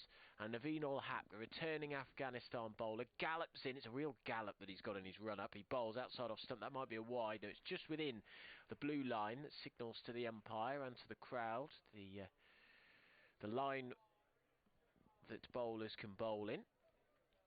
And he's just within it, so he gets a dot ball. Madsen, 47 balls faced, 74 runs to his name. 450 in a row. He stands, open stance, his left foot slightly squarer than his right. As he faces now, bangs his bat on the surface as Naveen comes in, and this is a late cut, extraordinary shot from Madsen with so much bottom hand. And it's raced away down the down towards the third man boundary, I should say, past Parkinson. The man is up there, and that was a glorious, glorious shot. Moved in from Naveen. He's been bowling in swingers all day, and he read the line perfectly. 143 for 5. Madsen on to 78. His 8th 4 to go with 3 sixes, and all of them have been beautifully hit. So Naveen, 50 wickets in 2 seasons for Leicestershire. This is his first game of the season, having got back from the IPL. He's in now, he bowls, and this is a slower delivery. There's that variation, and that caught Madsen out, and it's cut down into the pitch. Squirts away to Ackerman, who's fielding at cover. Races round, single is taken. Madsen off strike. He's on 79, 144 for 5. We're halfway through the 17th over. Rian Ahmed, the star of the bowlers so far, the England international. But Naveen, 2.3 overs, 0 for 24. Parkinson, 2 for 36 off his 4. But Ahmed, 2 for 20 from his 4 overs. It's just you've got 2 from Mulder, 2 for Davis, 2 from Ackerman left. So Ahmed then takes a few steps back. Bit of a stuttered start to his run-up. He's past the umpire now. He bowls, and this is pulled down to deep square leg, and it's fielded by Budinger, who couldn't get any rhythm there at all. He was sort of taking a few steps, stopping. It was rather unballetic from Budinger, but he stops it. I guess from what we've seen so far, you always get a little bit nervous when the ball's going out into the out towards the boundary. Several misfields in this innings so far. It would be about 130. It would be 135 for 5 if there weren't the mistakes. For 2 4s come from misfields. So Naveen is just moving the fielders round. Long off is moving a little squarer. but he's on his way in now. He's bowling to Madsen, 79 not out, and this tucks him up for room, and he's played that brilliantly. What a delightful drive through the covers. The chase is on for the fielder, but he's going to win the ball. Brilliant. Races away to find the gap so well. That has been a real trademark of Madsen's innings, finding the gap so brilliantly. And it was only, 3-4 feet away from the fielder there at cover. But that meant that the man out in the deep couldn't get there. And he moves on now to 83 of 50 deliveries. And he's basically playing Derbyshire on his own at the moment. He certainly has been since about the 10th over. Naveen. Up to the wicket now, bowls, bangs this in, it's high up in the air. Is this going to be a catch for Patel? No, it's going to evade him about 2 or 3 metres in front of him, and in fact he does well, does the middle order batter, to scoop the ball back in and save it. Agonisingly close to him. It would have been a brilliant catch had he got it uppercut down towards third man from Madsen. He didn't get all of it. And there's a desperate chase, arms outstretched from Patel, but it evades him. 151 for 5. Madsen on to 85. We've got, 4 overs to go. Guest on 11 at the non-striker's end. So, we have 3 overs. 3 overs, you're right. Sorry, I looked at 16 when I should have been looking at 16.6. I've seen some brilliant Madsen innings in my time. Many, actually. But I've not seen a better one than this against the white ball. I mean, even that late uppercut was brilliant in its own way. Didn't quite get all of it, and it dropped just over Rishi Patel, but it was still outstanding.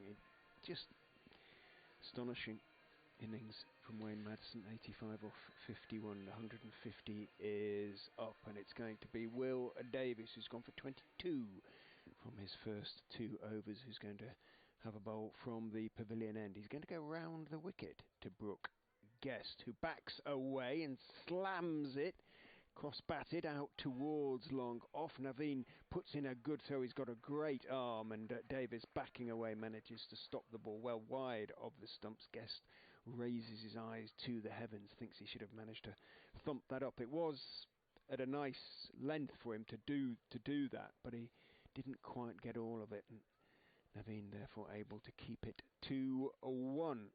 Staying round the wicket to Wayne Madsen. Will Davies. Madsen also backs away, gets a full toss that he manages to play off his legs. Thought it was going to be a waist-high full toss. It wasn't quite. It was around about thigh-high stroke knee-high, somewhere between. But once again, he played it quite brilliantly. And he put it away to the wide long leg boundary for 4. Moves on to 89. Quite frankly, Adam, I'd quite like to see him get 100 here, because this is brilliant stuff from Wayne Madsen.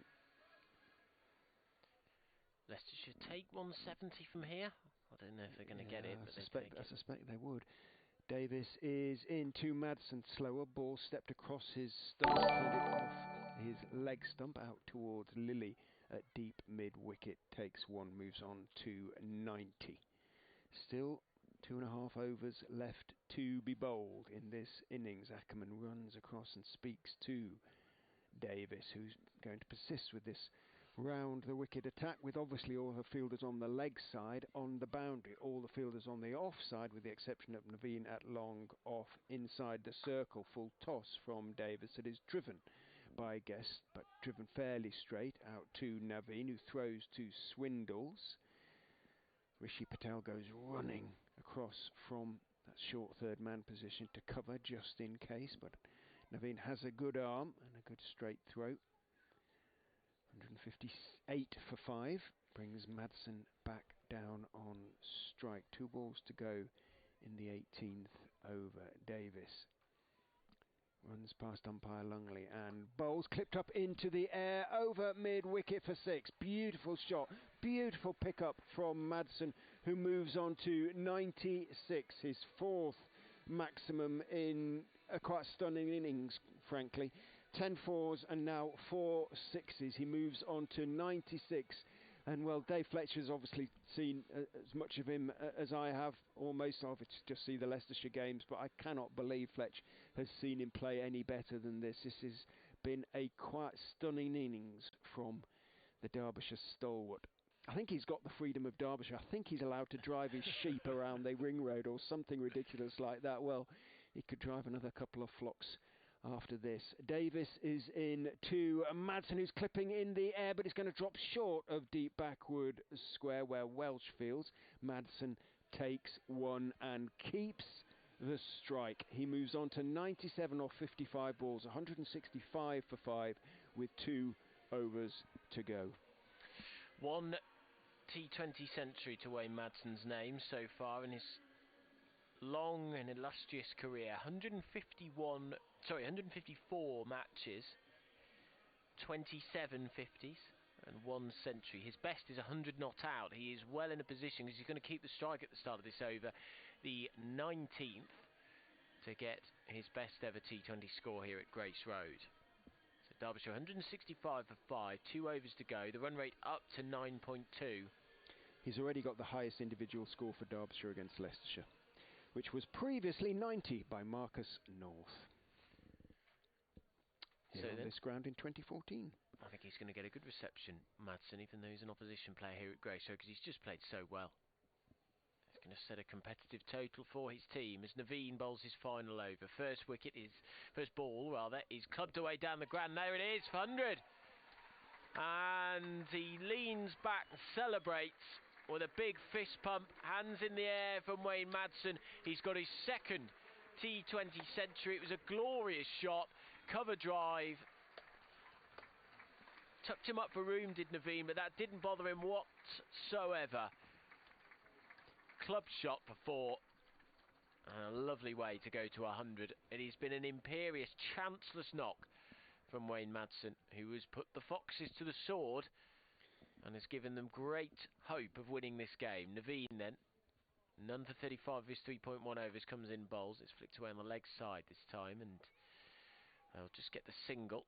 And he's got his best T20 score in the process. Brilliant, brilliant innings. And if you appreciate cricket, even if you rather resent the fact he's doing it against Leicestershire, you've got to appreciate that knock. Outstanding.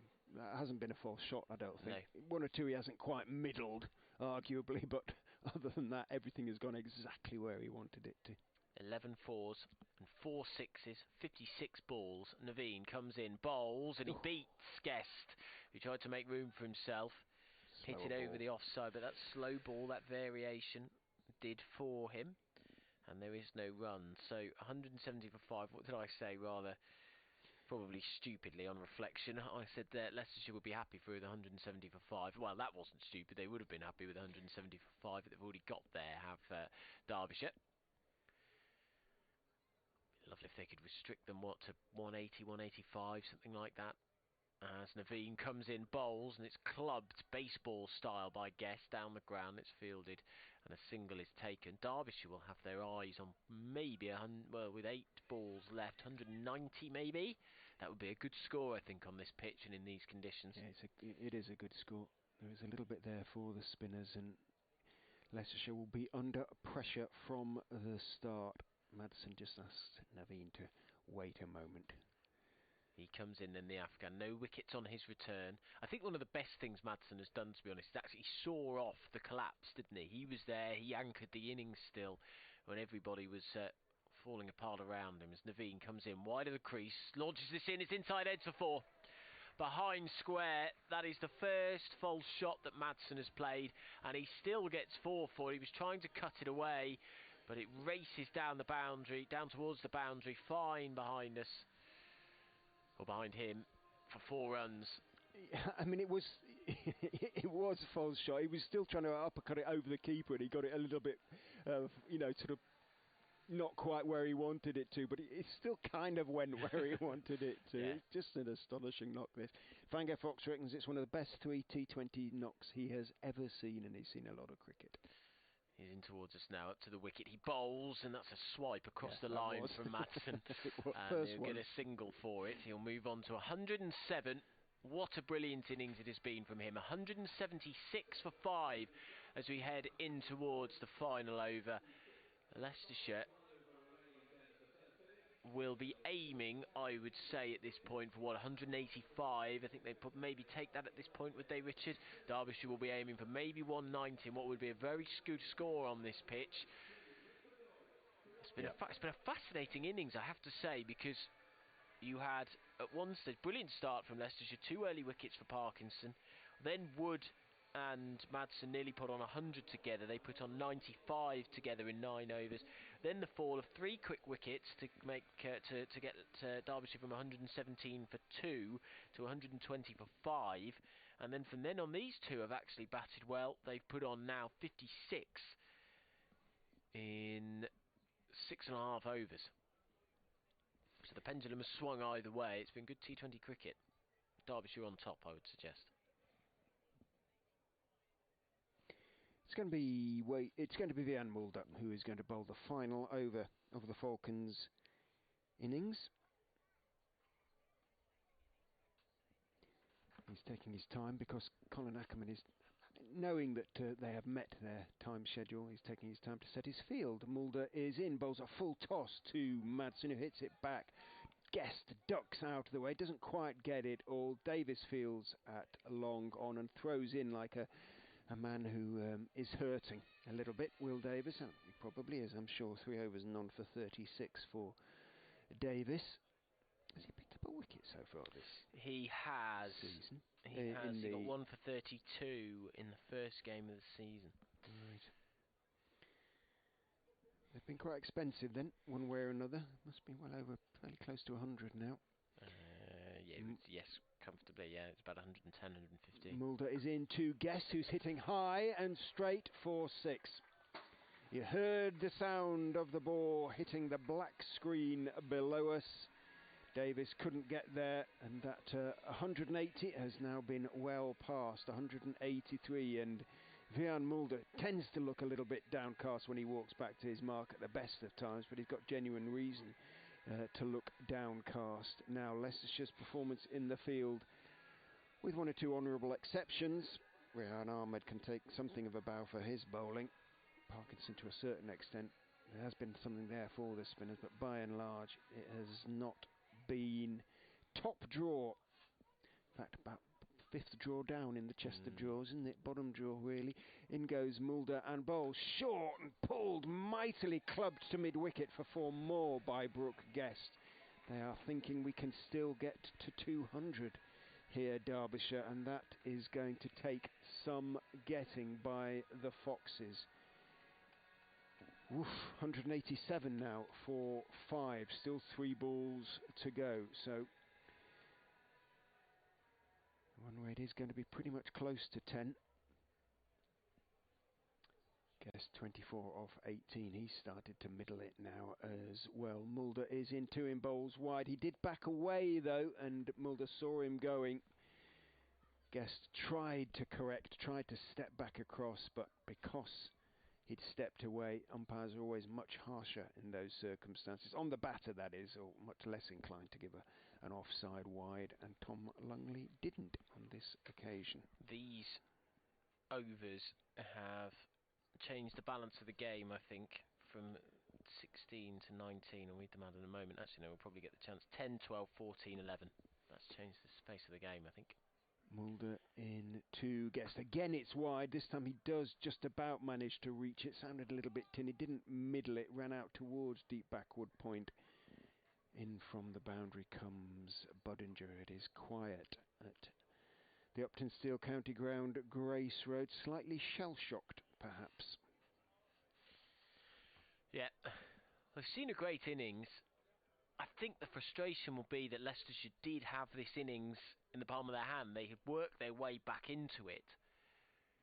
But those very heavy overs that I just mentioned, 16 to 19, have taken it away again. Last ball, Mulder bowls onto the legs of Wayne Madsen, flicks it off his legs as far as Callum Parkinson at short fine leg, takes a single, and that is the innings done. 189 for 5. Leicestershire will need 190 to win, but I think we ought to just take a moment to appreciate what a great knock that has been. Quite a few of the Leicestershire players are running up to shake Wayne Madsen's hand, and for a reason. I have not seen very often, if at all, a better T20 innings than that. 108 not out off 60 balls. He's hit 12 fours and 4 sixes, and really, we'll let you hear the crowd applause because he deserves every little bit of it.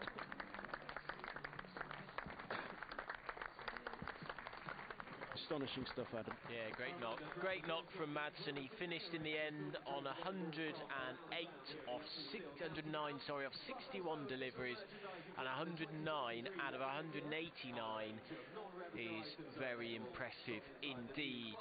He has been brilliant, and he's given Derbyshire a big chance. That is a very competitive total in not particularly batter-friendly conditions under grey skies at Grace Road. With the floodlights on already, that's a good total here at Grace Road as well. And I think, Connor, what will frustrate Leicestershire supporters is that their team had that in the palm of their hand. They had it when they were 120 for 5, Derbyshire. They could have got themselves right back in the game. They needed to dismiss Madsen at that point, but all of the pressure was on the Falcons, but they were able to turn it round once again. So, as Richard says, 190 to win for Leicestershire. There's a lot of smiles out there amongst the Derbyshire sort of coaching staff and players as well. They know they have got a pretty formidable score on the board. And I think the ironic thing about it is, if it wasn't for Wayne Madsen, then Leicestershire perhaps would be in a solid position as they chase down 190 for victory. But sometimes, Richard, you've just got to sit back and appreciate greatness. And that was a quite phenomenal innings by one Wayne Madsen. Yeah, you only need one person to come off in T20, certainly with the bat anyway, really. And as long as the others sort of hang around for long enough around him and try and sort of help him out from time to time, as Brooke Guest did towards the end there, and Tom Wood did earlier on, then you're going to get a really big score. But Madsen he's always been a very fine player. He loves scoring runs against Leicestershire. He scores runs by, I think it's well over 1,000. I've seen him score against Leicestershire over the years, well over 1,000, and probably now again in white ball cricket as well. But that was something very, very special, and it was kind of like, to a certain extent, it was like watching Glenn Maxwell for the Bears. You know, you kind of resented it in a way, but you also appreciated it too. These guys are pretty special cricketers. Connor, I think what was so brilliant about it, as well as just how sort of chanceless it was, but I was so impressed with the way that he went about it.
You show your support.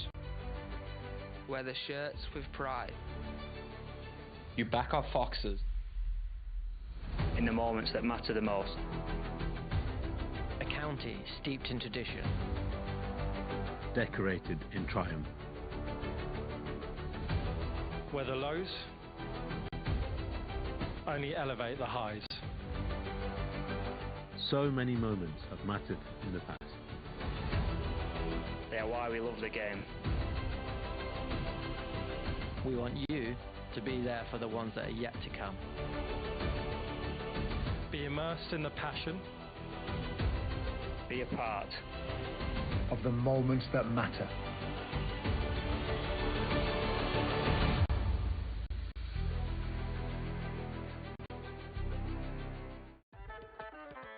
Oh, big shot. Oh, bowled it.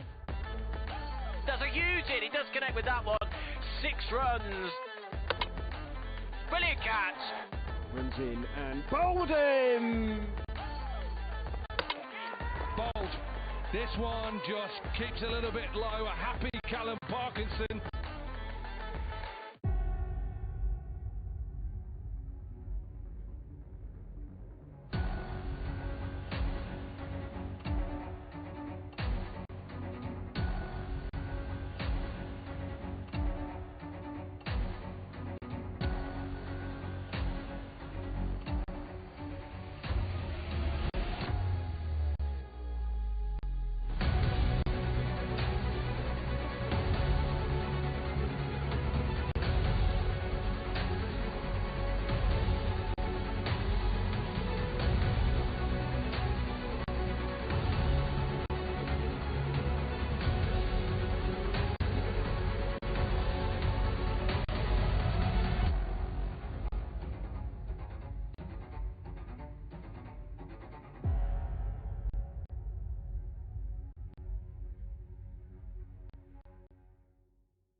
armour coming round the wicket, and so it's the end of the first over of the power play as well. 2 for no loss, Leicestershire, slow start. They require 188 to win in 19 overs. Yeah, slightly surprisingly unenterprising approach to that over, arguably. Wonder but, if you know, with the power play and the field in and what, not really turning it in the way that Parkinson did early on. Well, Zaman Khan is going to open the bowling for the Falcons from the pavilion end. Zaman, he just 21, 5 wickets so far in the competition. Top wicket taker for Derbyshire. Goes scampering in and bowls one of those slingy deliveries and appeals for a catch behind, as it's well wide and short, taken by Guest behind the stumps, and Welsh kind of reached out for it, didn't get anything on it. Must have been fairly close to being a wide, that, but got away with it to a certain extent. Who would you say he was? He kind of resembled, who was that slingy Malinga bowler? Yeah, Lasith Malinga. I remember seeing him play for Kent. I haven't seen him. You probably saw him play for Kent then, yeah. did you? I would imagine on a couple of occasions. 99 on his back as he runs in, bowls to Welsh, who turns him off his legs comfortably out towards deep square, takes 1. I really wasn't expecting that. I haven't seen him before. I wasn't expecting such a slingy action. It really is. His hand is almost horizontal when it's certainly not at the vertical, is it? That's for sure. What do you reckon, 70%, something like that? Maybe even more. I don't know, but incredible. Not orthodox. It's what makes the game so brilliant. These wide range of bowlers get that low release point. He's taken his wickets. He hasn't been too expensive either, as he bowls a bouncer that is ducked out of the way of by Budinger. That was lively, and taken leaping above his... Oh, no ball on height. Saman can't believe... I can't believe that either, actually. And he's got his hands on it. He cannot believe that, but it has been signalled by Tom Lungley after a certain amount of delay and looking across at Neil Malander. Malander must have said, but I'm a bit surprised about that. I am as well. I thought that was just a good bouncer. I thought so too, and Budinger sort of ducked out of the way, but no, Leicestershire pick up an extra delivery and an extra run. In goes Zaman and bowls a length delivery that's turned off his legs by Budinger. Might pick up at least, well, should pick up 2. I was going to say could be 3. Welsh turns for the 3rd because it's not taken cleanly by Hyder, running away to his left. By the time he gets there, he knocks the ball along the ropes a little bit, and by the time he picks it up, Welsh realises that he can make 2 into 3, and does. Budinger on to 4, Welsh 2, 8 without loss after 9 deliveries. It is curious, his action, but that bouncer looked a really good one to me, and they have brought a slip in. Derbyshire, Duploy has set a slip as in he goes and bowls outside off stump to Nick Welsh, who wristily turns it away from outside off stump out towards mid on, and that fact Hyder's down there, that must be Dahl out there. It is. Hyder's down at mid on with those fluorescent green boots. It's not been a flying start, has it? No, not yet. Never lost a wicket. Indeed. Zaman in again to Budinger. Full York goes straight through him and between the batsman, who'd backed away slightly under stumps, and is stopped by Guest. Zaman, big howl of frustration and a smile as he walks back to his mark. That was just basically a little bit too quick for Sol Budinger, I suspect. He looks a man a little bit out of form and out of rhythm, Budinger. This would be a really good time for him to find it. Zaman to finish his over is in. Yorker driven, but he's picked out the man at cover, who inevitably, of course, is Madsen, who's out there. Makes the stop, ball. So 7 from the over with the wide, and umpire Longley again is explaining to Zaman why he called it, and he's having to explain to a few people, I suspect. 9 without loss after 2, Leicestershire. So 181 needed to win in 18 overs, and that required run rate, Richard, is over 10 already. It's a relatively competitive score. We're approaching 10, of course, with 190, aren't you? But the run rate at the moment they're actually going at is just 4.5 and over. So the ex-Leicestershire man, Zach Chappell, will bowl from the Bennett end. Starts his run up just outside the ring, in front of the corporate boxes. Runs in towards us now. Tall, thin figure.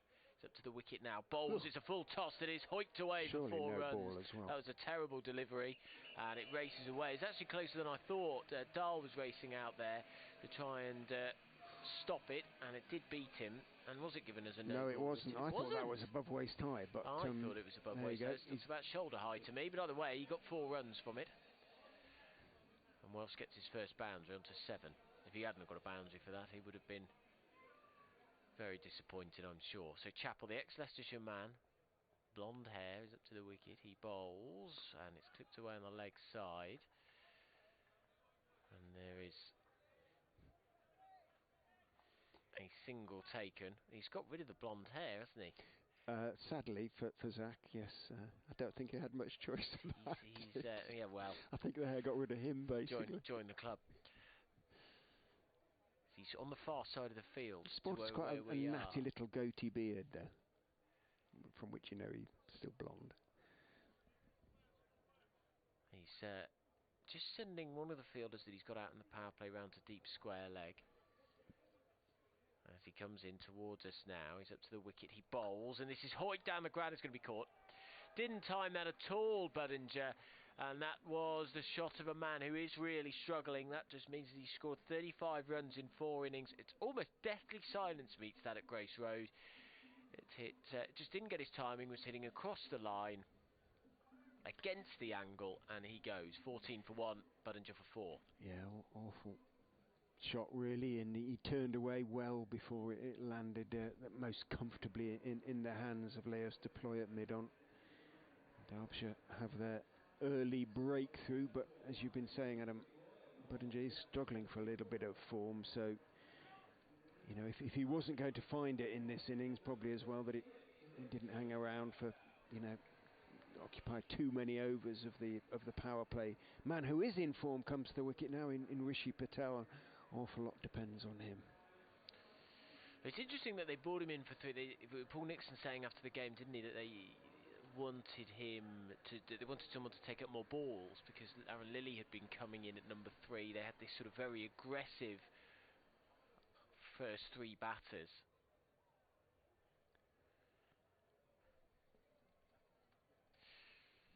So Chappell turns and runs in towards us now. Tall figure, moves from his left to his right hand as he bowls, and this an inside edge from Patel. Leicestershire have really started sluggishly.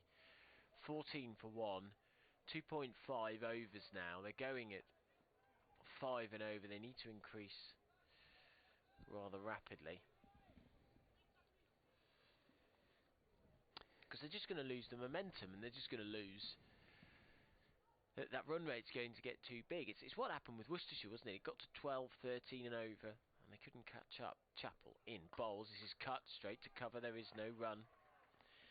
And there's only been 5 runs off this over. And let's not forget the first one was a terrible delivery that was up around shoulder height, dispatched by Welsh. And since then there have been just a single to Welsh.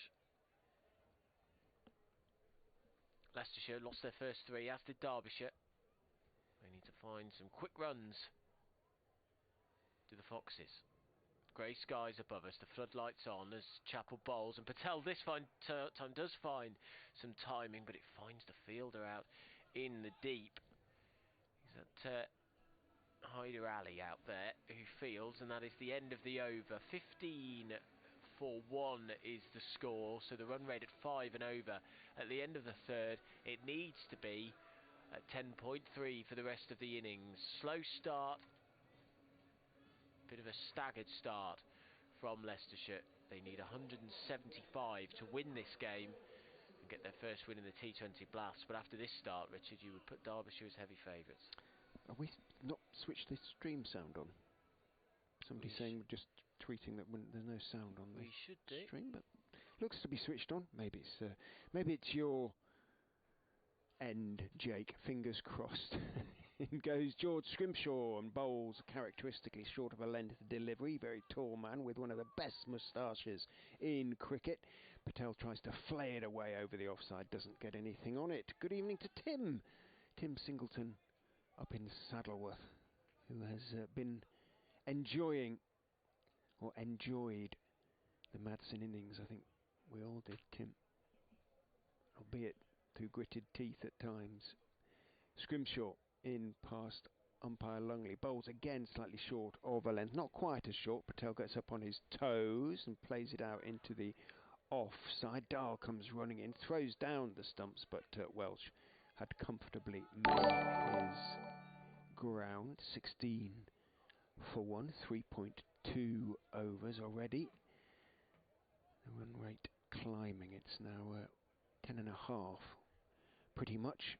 But at this stage, it just requires one decent over, almost a couple of boundaries to drag it back. But you're keeping an eye on Duckworth Lewis as well. That's sometimes a better indicator. Scrimshaw is in short of a length. Welsh tries to hook, bounces past his right shoulder.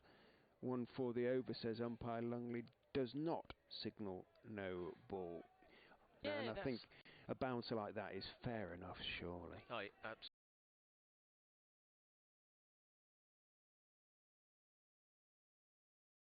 Absolutely agree. Followed him slightly. He went for the pull anyway. Q ended it, came right off the bottom of the bat, ran out towards mid-wicket. He fell over as he did so. Chappell was out there at mid-wicket. He was still called through by Patel Welsh. He was miles short of his ground when Chappell's throw just missed the stumps at the non-striker's end. Scrimshaw is in to Patel, who drives through the covers in the air, but just between backward point and the man just in front of point, and it runs out to the boundary for a much needed 4 for the Leicestershire cause. 21 for 1. I think what will worry Leicestershire fans a little bit is that there's just a sense that the Foxes are already getting a bit desperate to find boundaries. That Welsh ball in the previous delivery, tried to force the shot, didn't get it right. I'll just come back to that in a second after this delivery from Scrimshaw, who's into Patel, who's carving that one down towards third man, picks up another 4. It was a full delivery just outside off stump. Again, he went aerial and he got plenty of it. A little bit risky, but he picks up consecutive boundaries, Rishi Patel, to give Leicestershire a boost. Apparently, the feed has sorted itself out. Comms was a ball behind, is all I was going to say, and in those circumstances it sometimes works if you just refresh it on the screen, but apparently it has been refreshed here at headquarters, and all is now well. Sorry, Ad. That's all right. The all-important stream. Some listening to us on BBC Radio Leicester, some watching the stream on YouTube. Yeah, over 9,000-10,000 following it at the moment. Probably many Afghans watching. Yes, that's true. Naveen Ul Haq returns, but it's not him we're focusing on at the moment. It's Zach Chappell. He's running in towards us now. He bowls, and this is flayed for 4 or 6. Heads for 6. Welsh going big, moving his front leg out the way and trying to heave it down the ground. It was a very agricultural shot. He got a thick outside edge and it went sky high before landing just over the rope in front of the side screen down below us. So 6 runs, and Leicestershire starting to find their pace now, even though it may be coming a little bit fortuitously at the moment. Chappell comes in. Up to the wicket, he bowls. This one's cut straight to the fielder. There's been a few of those already where they've timed them quite nicely, but the fielder at cover point is in the right position. So Welsh 15 not out, Leicestershire 31 for 1. They're now starting to cut the gap. That required run rate is coming down very nicely. So they require 190 to win. So 159 159, sorry, for Leicestershire to win. Chappell up to the wicket now, bowls, it's clipped off the legs for 4 runs. Welsh making room for himself to try and clip it away on the leg side, moving across his stumps and glancing it away behind square on the leg side. It races away, so another 4 to Welsh. And even though the start felt slow, now they're starting to gain a bit of momentum, both Patel and Welsh. 19 from 11, Welsh 35 for 1. He's been probably the most consistent performer with the bat, Welsh, the Zimbabwean. He's facing now, and it's a slower ball from Chappell. And he tried to glance it down to the third man boundary. The fielder is up. He must have been a whisker away from nicking that. It went through on the bounce to the wicket-keeper in the end, so no harm done. It's a dot ball.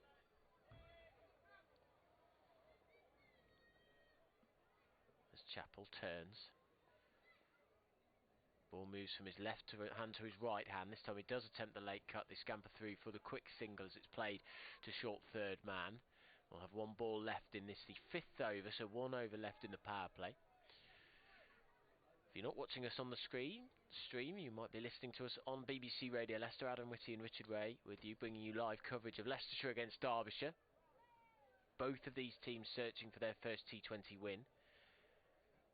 If you're just joining us, Derbyshire getting 189 and setting Leicestershire 190 to win. They're 36 for 1 as Patel faces, moves across his stumps and glances this into the leg side. They're going to try and look for 2. They are, they're coming back for it. The throw comes in and make it comfortably, Patel. Well run in the end. It just needed a decisive call because they were going to take on the arm of the fielder out at deep mid-wicket, and they decided to take it on. So end of the over, not a bad one from a Leicestershire perspective. 13 off it, Richard, is that right? Yeah, correct. So that's the kind of over that Leicestershire needed. They are 38 for 1, and so they require 152 runs to win from 90 balls. Just going to look at what Derbyshire were at this stage after 5 overs. 43 for 2. So not too shabby, really. They just need someone to go and get 109, Richard, if they're going to go and win. We're going to go back to the Malinga alike.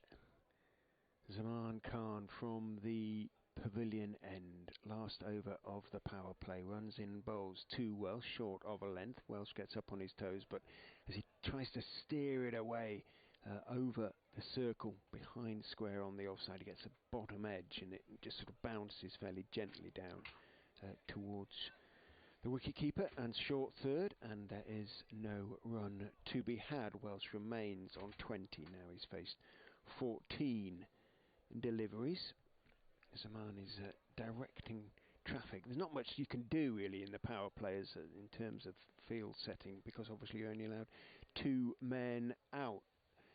Zaman into Welsh, who steps right across and pulls him off the stumps down towards one of those 2 men out, who's at deep backward square. Picks up and gets his throw away quickly and gets congratulated by Hyder Ali in the process for so doing. Just keeps Welsh to 1, 21 off 15, 39 for 1. Remember the last time these two played each other here, it was miserable, wasn't it? Bowled out for 89, Leicestershire. Zaman is in to Patel. Slower ball, which he drives off the back foot, but only as far as the man at cover on the edge of the circle. So picked out the fielders once or twice in this innings so far, the Foxes. And that's the difference. Madsen was finding the gaps, wasn't he? That's the difference. I think it's Mark Watt out there. Or is that Watt at third? No, it's Watt at short third, isn't it? Some substantial individuals on the Derbyshire side. In goes Zaman, bowls slower. Oh, and it's beautifully late cut away, delicately late cut away by Rishi Patel. For a minute I thought he'd cut it straight to Watt at that short third man position. It was a roundabout catching height when it went past the Scot, but it was well to his left. It was between Brooke Guest, the keeper, and short third man, and it runs down to the boundary for 4. Nicely played by Rishi Patel, who moves on to 16, 43 for 1, 2 balls to go in the power play.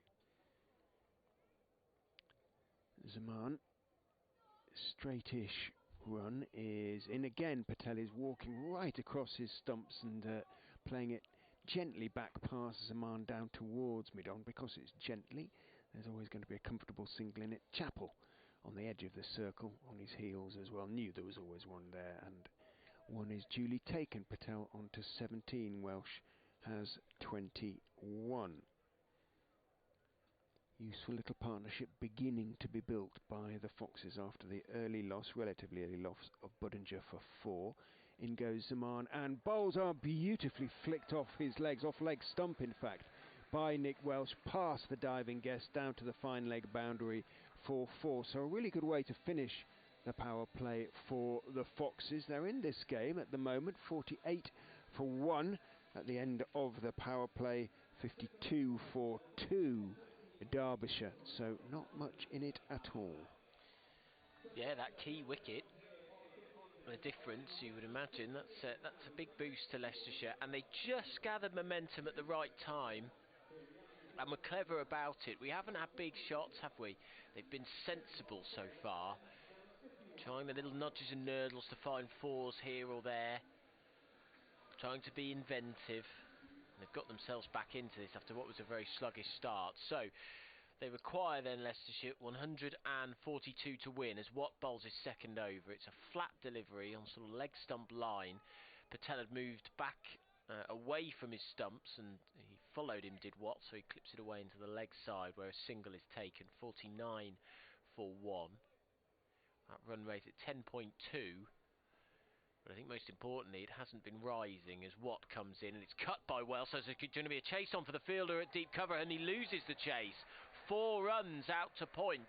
Perfectly timed. You possibly heard the crunch of the bat on our effects microphone. And Welsh races on, and the 50 is up for Leicestershire. 53 for 1. It's taken them 6.2 overs to get there. Got a good game on our hands as Watt comes in, bowls, back goes Welsh to a straight delivery on a middle stump line. Been struck actually, Richard, by the fact that we haven't seen much coming down the pitch, have we? We haven't seen many slogs so far. We haven't seen things like sweeps. No, they've moved around, haven't they? They've stepped across to Zaman in particular, but they've used the pace nicely. And Watt bowls about 2 feet short of his crease. Just tries to keep him out, but totally by surprise. I've seen him do that a few times. It's a clever little suggestion. He literally probably bowls on the grass, doesn't he, rather than the pitch. He doesn't reach the umpire sometimes. And Patel was equal to it and clips it away into the leg side, gets 2 more. So Patel on to 20, 56 for 1. 134 to win of 80 deliveries. Patel surveys the scene, so the fielder's out at the moment. We've got a deep backward square leg, deep mid-wicket as Watt comes in, bowls, and it's clipped away on the leg side once again. They'll try for 2 as it split the 2 fielders in the deep, but it's close enough to one of them. I think that's Khan down the ground who fields, chucks it in, so it's just a single. Is it Khan who's got the fluorescent green boots? Hyder's got the green boots on. Goodness me, that's a fashion crime. Watt up to the wicket, bowls. Oh, and he's beaten Welsh. Just a little bit of movement away from him, and so it's the end of the over. 57 for 1. Another healthy over, 9 off it, and they've still got a lot of their wickets in hand. So Leicestershire require 133 runs to win off 78 balls. Welsh 30 not out off 19. Patel 21 off 14. And so far, Patel got, 42 against Worcestershire, top scoring. Welsh with 37. The decision to move Patel up to number 3 has worked so far. Lewis Rees, left armour, is going to have an over from the pavilion end. Standing up to the stumps is Guest. He really does take the pace off that one. Very gentle delivery on off stump, just pushed out towards his captain, Leos Deploy, who's down at long off. Patel takes his single, moves on to 22 off 15. Lost the first wicket when the score was just 14, the Foxes, but say these two are approaching a 50 partnership already.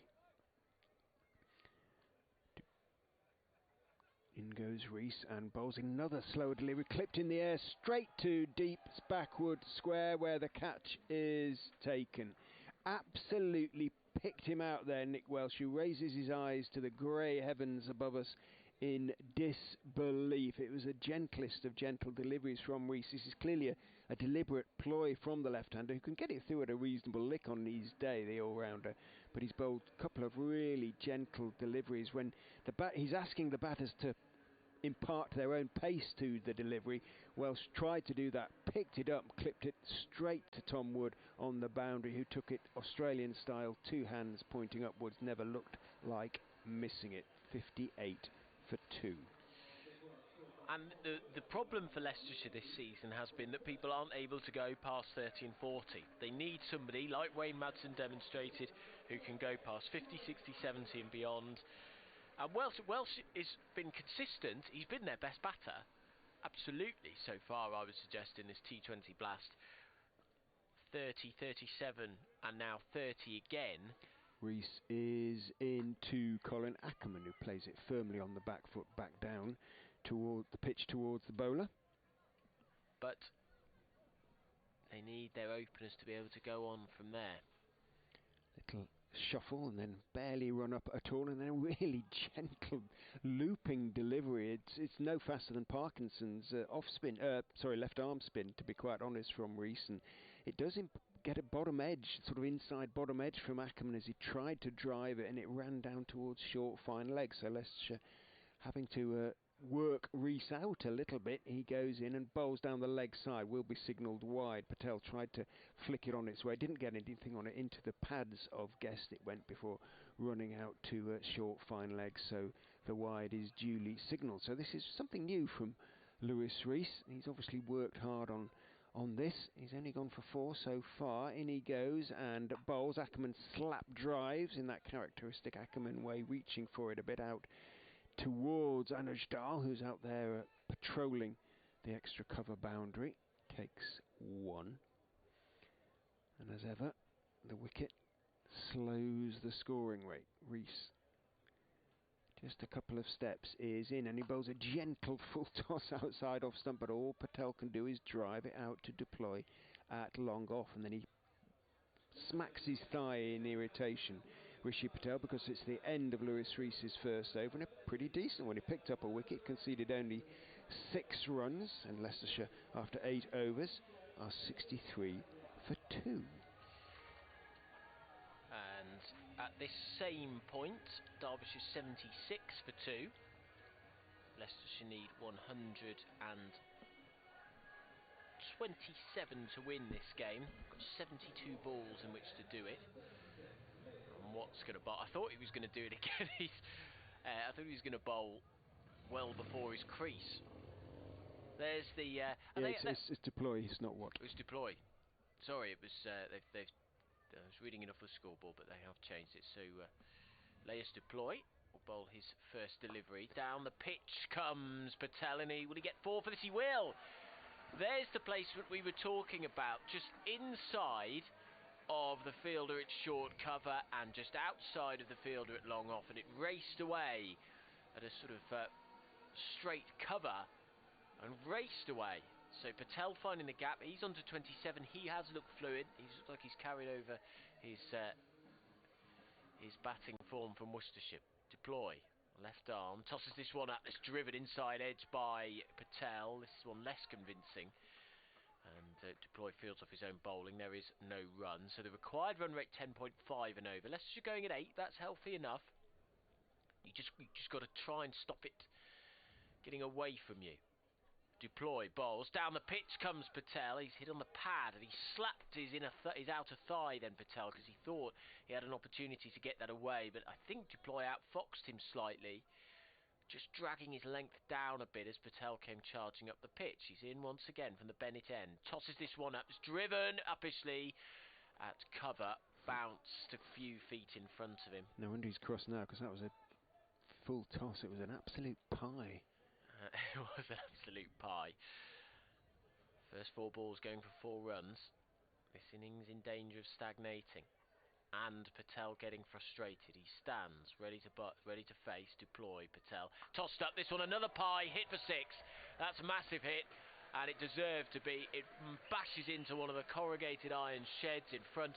of the scoreboard to our left-hand side. It's gone on top of those black nets. You can see it. You see it on the cage. Yeah. Now they're going to have to try and knock it off if they possibly can. What's the tip whenever you're in the nets? You've got to try and get somebody else who's batting. That's generally it, isn't it? Somebody else who's batting jumps and flicks it with a vertical bat. So maybe good effort. They're throwing nice a ball. They're throwing a ball that was inside the net at it, and he's knocked it off. It's brilliant work. Fine work. Deploy, I think they know that there's something in the pitch for the spinners. He doesn't bowl normally, Leos Deploy, as you can sort of tell. He hasn't landed either of the last two. He's up to the wicket now. He bowls. This one's down the leg side. It's hit high up in the air. This could be a catch. Big moment, this. Oh, it's dropped! That's a shocker from the man out of deep square leg. It was a dolly from Itzaman Khan, who was racing in, taking it sort of chest height, and it just fell right out of his hands. Patel able to come through for a second. 35 he's on, 75 for 2 is the score, and that would have been a big moment if he'd taken it. Leicester just survived there. It was a big moment. End of the 9th over, and they're 75 for 2. They require 115 to win on 66 balls. There was another sort of rank, horrible delivery, and somehow top-edged it. And having got there, he had to run in a bit. He should certainly have held it. And it would have also 2 more to the Leicestershire cause. So Patel has a chance to go past the 30s. Scrimshaw is in, 2 Ackerman bowls on off stump. Ackerman on drives, and that's going to be 4. Beautiful shot from Colin Ackerman. Beautifully timed. It didn't sound perfectly timed off the bat, but it certainly was when it sort of gathered pace on this very, very fast outfield. Patel is cold, like Mike Jelfs on the stand in the stand next to us. He says it's getting very chilly out there, and Patel is called, I think, for another sweater out there. He's on 35 off 22. Ackerman 6 off 4. Scrimshaw is in and bowls short. Ackerman is troubled by that short delivery into the body, takes the bottom hand off the bat as it bounces up towards his ribs and manages to push it back on the onside. He can be sharp, can George Scrimshaw, and very effective on his day. Big tall man, isn't he? Very tall, very thin. Do you like the tash? I think it's great tash. Great tash. Bandito.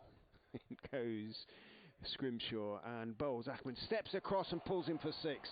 Picked up beautifully and not taken cleanly in the crowd in the popular seats in front of the nets alongside the meet, but a beautiful pickup from Ackerman. It was just short outside off stump and pulled high into the crowd. Now they're going to get a replacement ball. Oh, it's come back. I was going to say don't see why umpire Lungley decided to run out for a He might have bashed it out of ball. shape. It might have hit in front of the indoor nets. There's a big concrete wall there, barbed wire fencing. It might have got stuck in all of that.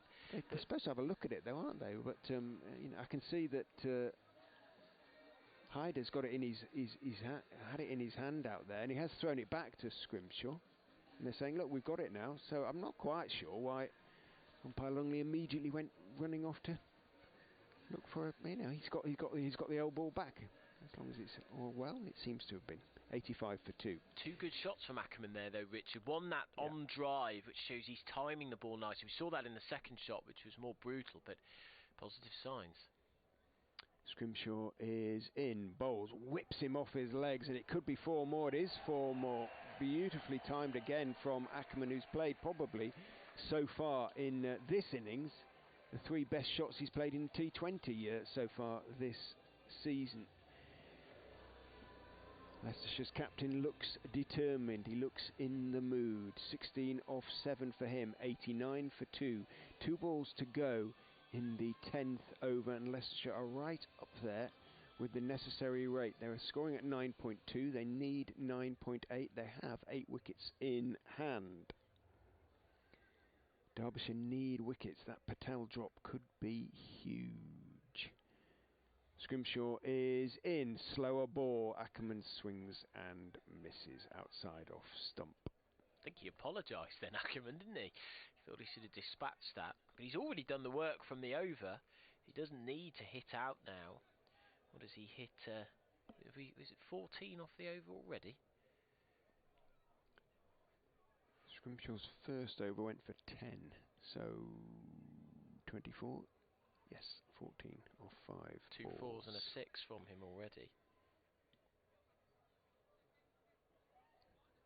Scrimshaw is in. Ackerman gets a good length delivery that he can then just push out towards extra cover. In comes Zaman and misses with his throw, but Ackerman don't really know why he threw then. Ackerman had more than made his ground. End of the over. 90 for 2 after 10. Leicestershire probably with 8 wickets in hand, and whisper it, Fox's supporters might just be considered favourites here. I would say he might be right there. What Derbyshire were 96 for 2 at this stage, so pretty much neck and neck. Patel being in, Ackerman looking in good form is a real boost to them. Watt will bowl his third over from the Bennett end. Fairhead, he's up to the wicket now, he bowls, and it's cut by Ackerman straight to the fielder. He's timing the ball really nicely, and actually they're clever, Patel and Ackerman. They scamper through for the single. The call came from the non-strikers then very quickly, and Ackerman was attuned to it. So 91 for 2. Leicestershire require 99 to win from 59 balls. What? Past the umpire, bowls, and it's clipped away in the air. Out to deep square leg. So strange shot. I don't want to describe it as a sweep. It's sort of a halfway between a sweep and a pull, isn't it? He swiveled down on one knee, but plays it almost at sort of shoulder height. Patel gets a single, 92 for 2. Ackerman comes in, clips it away on the leg side. They're going to try and get 2 here. It's certainly on because of the distance, but it was Hyder Ali who raced in from long on and fielded well to stop the second. 93 for 2. Ackerman on to 19 from 11. Watt comes in past the umpire, bowls, it's hit down the ground for 6. Great hit from Patel. It was in the slot and he just moved that front leg out the way and straight as a dart pumped it down the ground. Big hit from the number 3, the second highest scorer in county championship cricket. And 99 for 2 is the score. Patel on to 42, and we've got a really exciting finish ahead here at Grace Road. Watt bowls, and back goes Patel. It's a nice late cut. Well, it's straight on the square, straight to point really, but there's a gap there. So it's 100 for 2. 90 to win then for Leicestershire from 56 balls. 1 ball remaining in this over. As Ackerman this time faces the South African, is bowled to, and it's driven by the number 4. Very languid, very aesthetically pleasing batter. Ackerman drives it out to deep cover, gets a single, 101 for 2. Another good over for the Foxes. 101 for 2, so 11 off that over. And what they've done well, I was worried that required run rate was getting away from them, Richard, but they have clawed this back, and so they're almost matching it. They're in a very healthy position.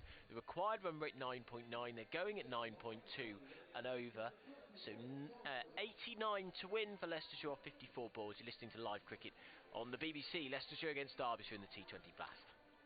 Tom Wood, who I think bowls off spin, is going to have a go from the pavilion end. Right armour is in. Reverse swept for 4 by Colin Ackerman. Got that nice and fine. Although the ball was nothing like a half volley outside off stump, Watt was on the edge of the circle at short third man. And Ackerman basically helped it on its way between the wicketkeeper and Watt. In again goes Wood, and again is reverse swept. This time 1 bounce to the third man boundary by Ackerman for 4. I think he's been a bit fed up with the way, probably was particularly fed up with the way Leicestershire sort of played their out cricket in the first innings of this game, and he looks a man on a mission at the moment. Colin Ackerman, 28 off 14 balls. Can he keep it going?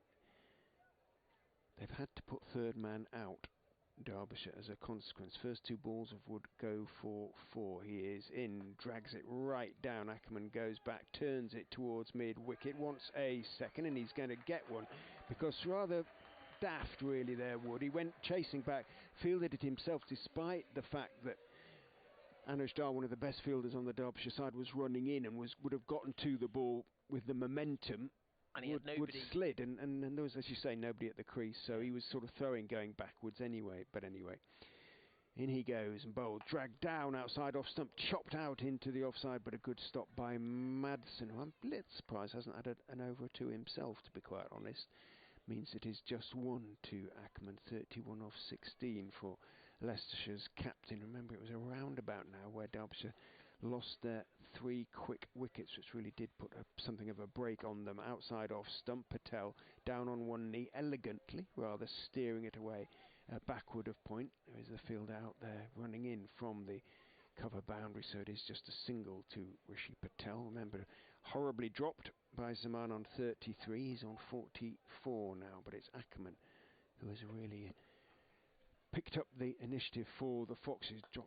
Dragged down again by Tom Wood, turned out to deep mid-wicket. Dahl comes in and fields one is taken. So 13 off that Wood over. Leicestershire right up there at the moment. After 12 overs, they're 114 for 2. After 12 overs, Derbyshire were 117, but for 3.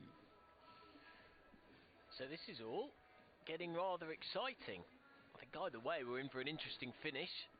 At this stage then, Derbyshire, after 12 overs, were 117 for 3, so neck and neck. But they will think, because of that extra wicket that they've got, because they've got 2 batters in, Ackerman on 32, Patel on 44, that they've got a good chance here. And they've batted so much better than the other 3 games already. 76 needed then from 48 balls to win their first game in the T20 Blast. We've got a bit of a stoppage out there at the Tape moment. for Rishi's bat. Tape for Rishi's bat. I'll let you know what else is going on in the T20 Blast. In the meantime, Lancashire 10 for 1 off 2 overs, chasing 196 in the Roses game up at Headingley.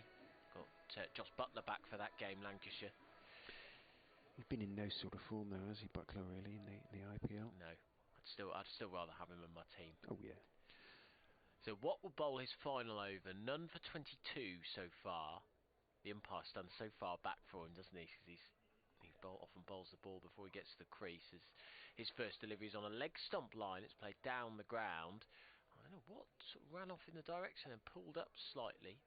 Bit of a hop and a skip, as if he might be injured, but he looks all right now. He's run it off. 115 for 2. Ackerman on to 33 off 18.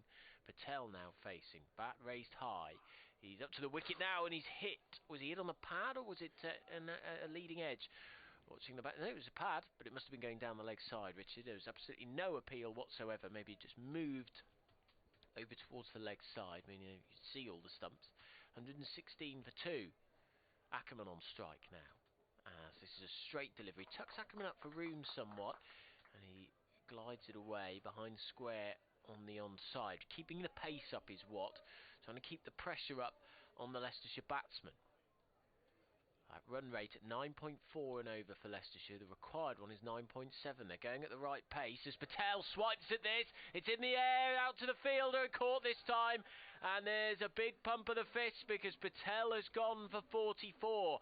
Big partnership with Ackerman has to come to an end. And does that pendulum swing a little bit more towards Derbyshire now? You'd still fancy Leicestershire. They've got 7 wickets in hand, but that is a big wicket to fall. So, caught by Dahl out in the outfield for 44. Rishi Patel off the bowling of Watt. He gets his first wicket. The Foxes 117 for 3, and they need 73 to win from 44 balls.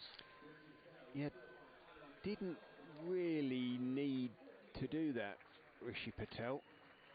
I go for a sort of maximum.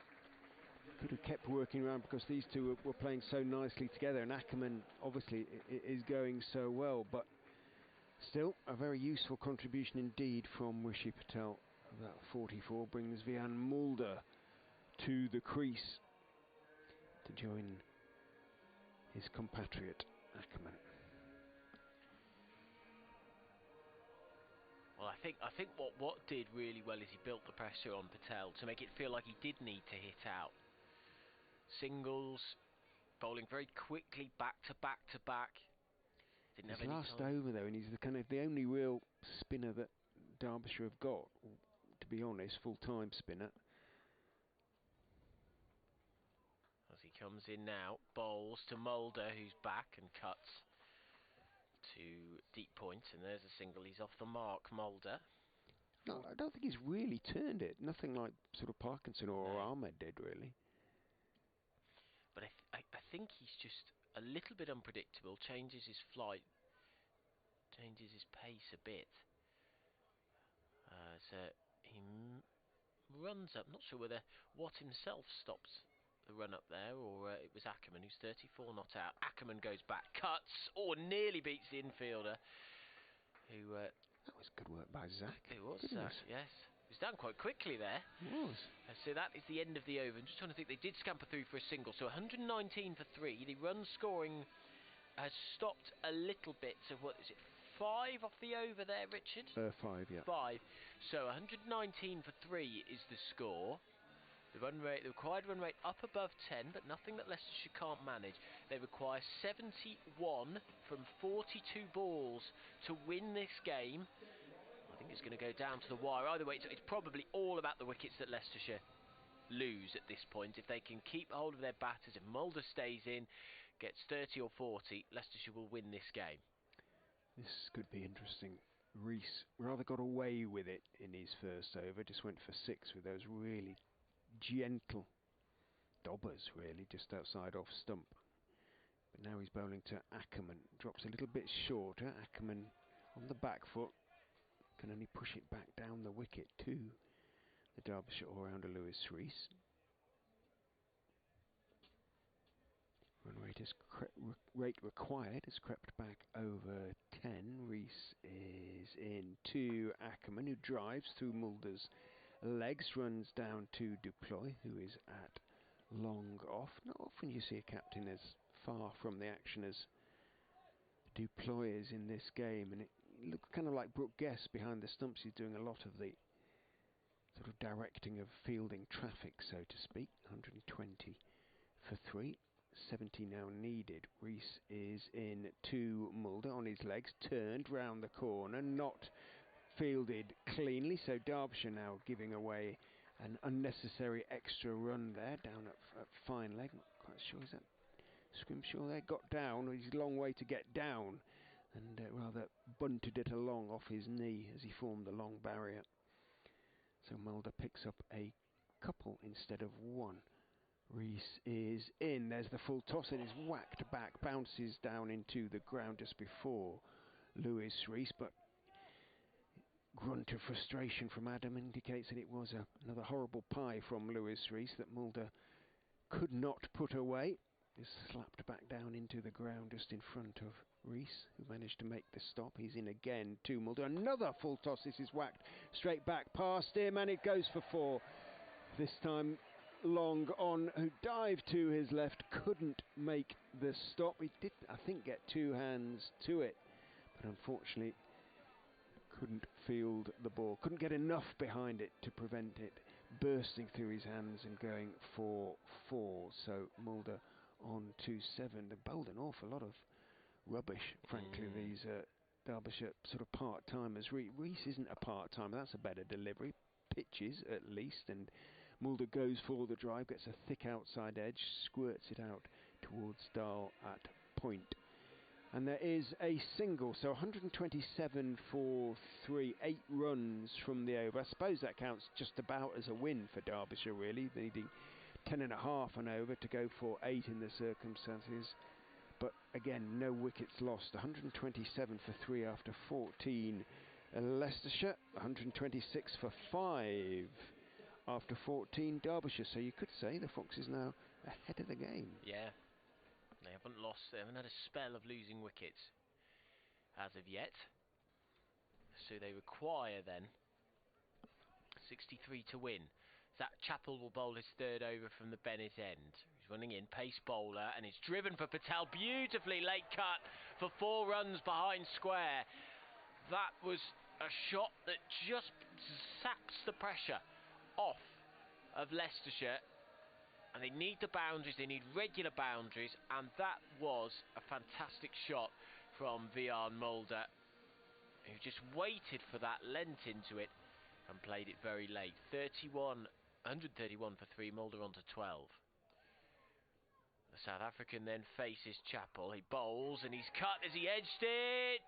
He's walked. So, yes. The umpire's finger didn't go up, so I wasn't sure at first, but Mulder turned and walked off. He's got a little feather. And again, the game just switches. You thought with those two boundaries either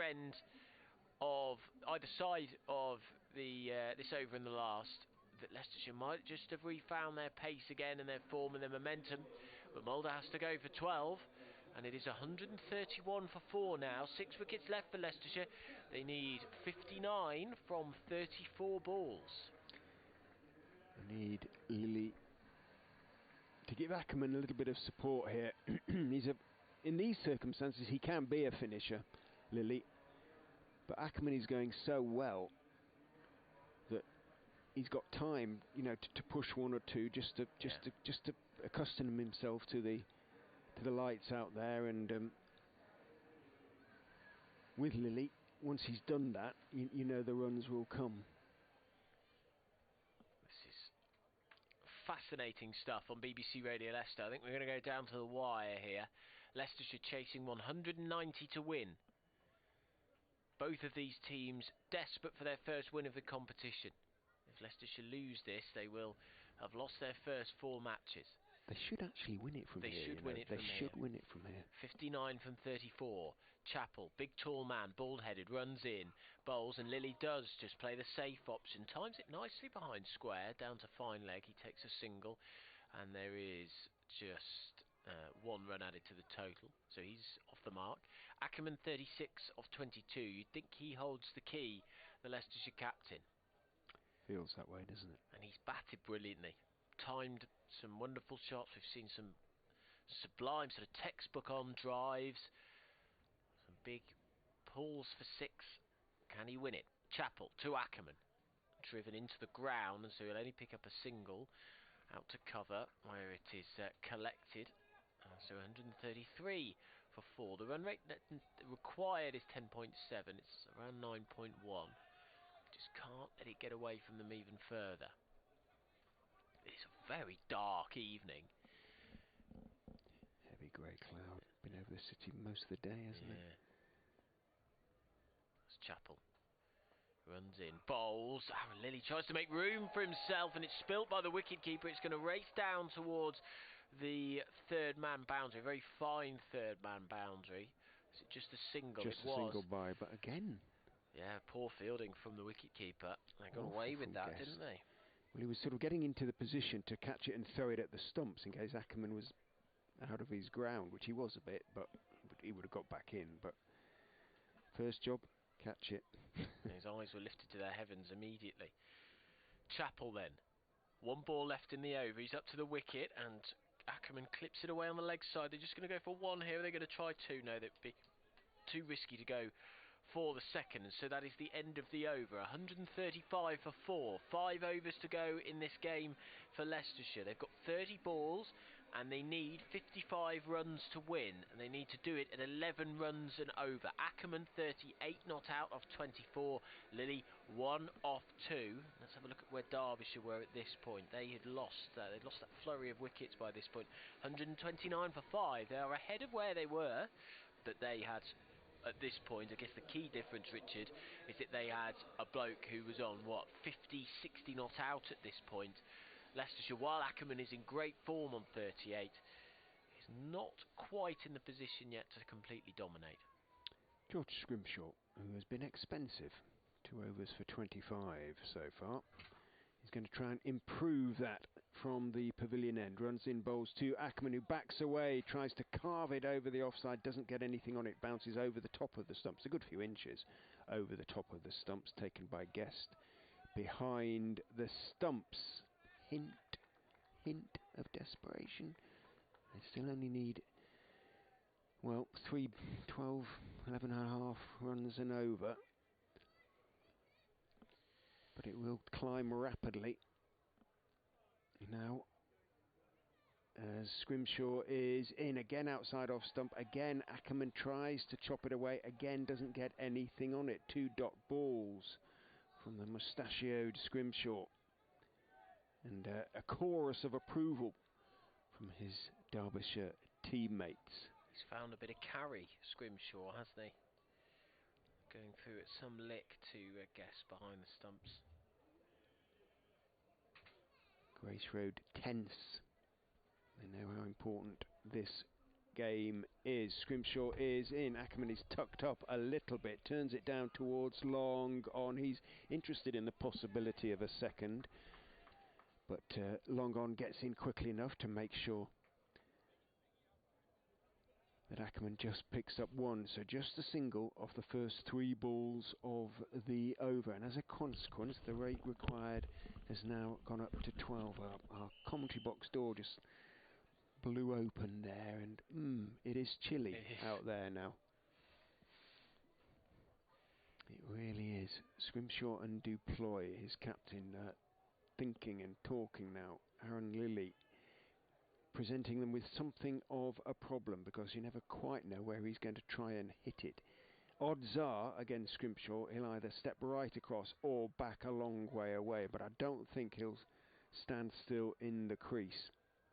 No obvious changes to the field as a consequence. Third man, deep backward point, both out. Scrimshaw bowls the Yorker, and he does step away. Lilly carves it backward of point. Dahl out there at that backward point boundary, runs across to field, and it is 2 to Lilly. He moves on to 3, 138 for 4. It's been a very, very good over for Derbyshire.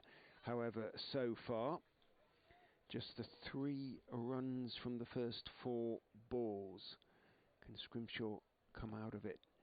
Well, he brings long on up to mid-on the edge of the circle. Runs past umpire Longley, bowls to Lilly, who backs away, hits it in the air, should be caught by Dahl, running in from backward point on the boundary, and is. Well, that was kind of predictable, Adam. The way Lilly likes to, it's a place where he likes to hit the ball. We knew, as I said he was going to back away or ride across and try and whip it in, but it was well bowled by Scrimshaw, and that really does constitute something of a setback for the Foxes. Just the 3 runs from the over, and now a wicket as well. 1 ball to go, though. And what Derbyshire have done very well over the past few overs is just build the pressure. I'm just looking at the scoring rate. The past 8 balls, no boundaries. It's last 9 balls, no boundaries. Since Mulder was dismissed, they haven't been able to get the ball to the boundary at all. Well, Ackerman, who started with spectacular flourish of boundaries, he's also struggled a little bit, or started to struggle a little bit. Well, Rehan Ahmed won't die wondering. He will go for it almost from the very start, if not the very start. And they've squeezed them very well, and that forced, I think Lilly was really due to be playing the anchor role, but I can understand why he felt he needed to hit out, because Ackerman hadn't been able to get the ball away earlier in the over. Scrimshaw to finish his over is in to Ahmed, who is uppercutting as well, and he's uppercutting for 6. Well, Scrimshaw can't believe that. He's got his hands buried, he's got his face buried in his hands there. He's standing. Why did he bowl there? He's wondering. A quick ball, it needed only to be length ball really, and he has ruined what was up to that point an outstanding over by conceding 6. It was a fine shot from Rehan Ahmed, who punches his bat with delight. 6 off the 1 ball he's faced, and well, has that swung the game again a little bit back towards the Foxes. They're 144 for 5 after 16, needing 46 from 4.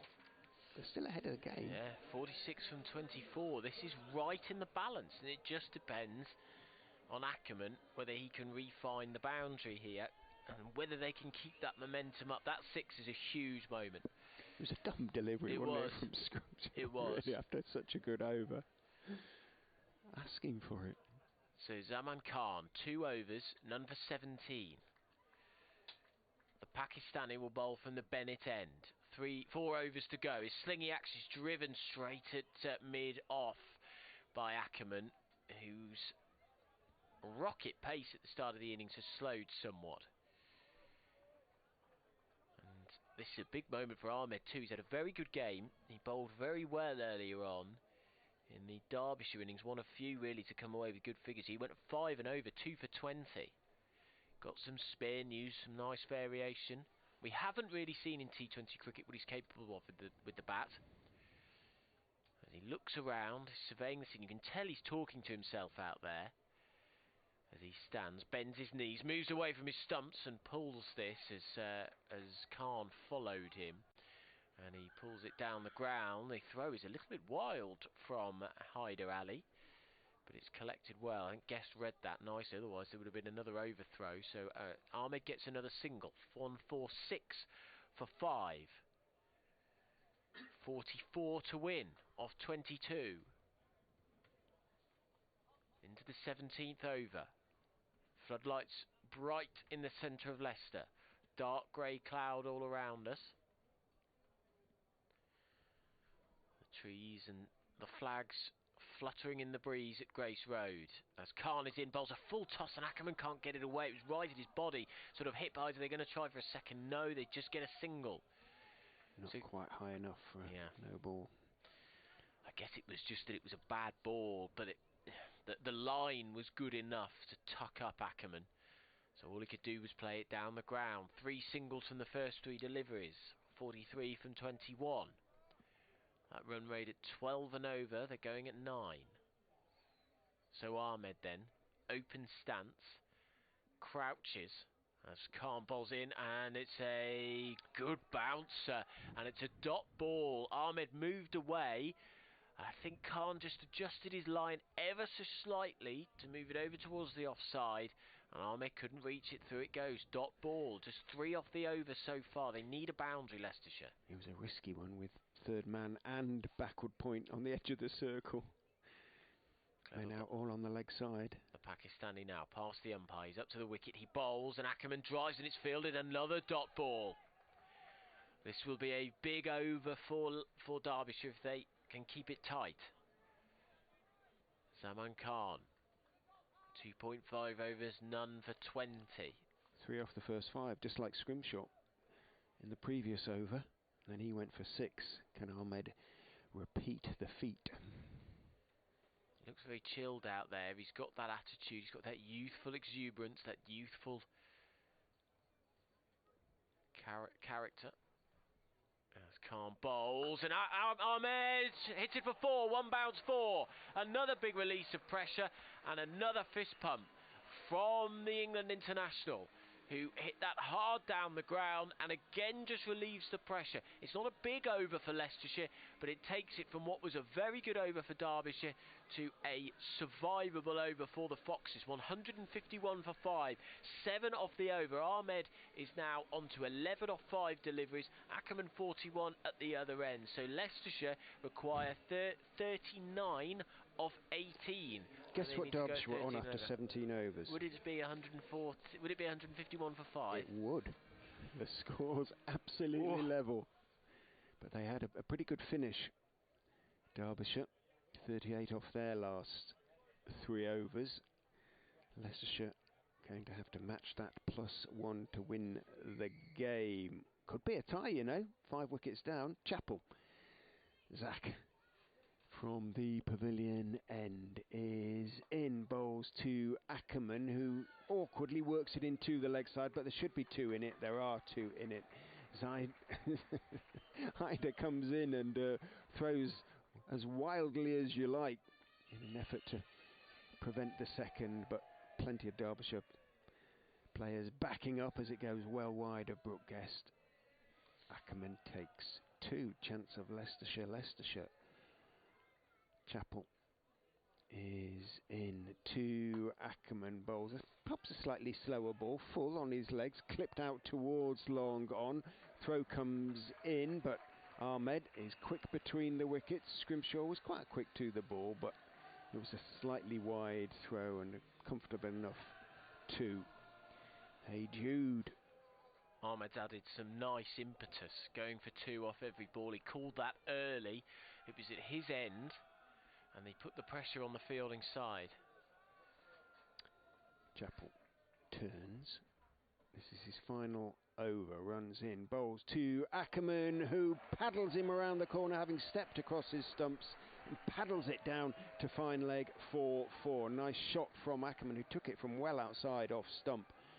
As premeditated as you like, and Chappell tried to sort of follow him, but the length was right, and Ackerman got his bat underneath the ball, scooped it on down to fine leg, and picks up 4. 159 for 5. Very good over for the Foxes so far. 8 from the first 3 balls. Ackerman, approaching his half century, is on 49.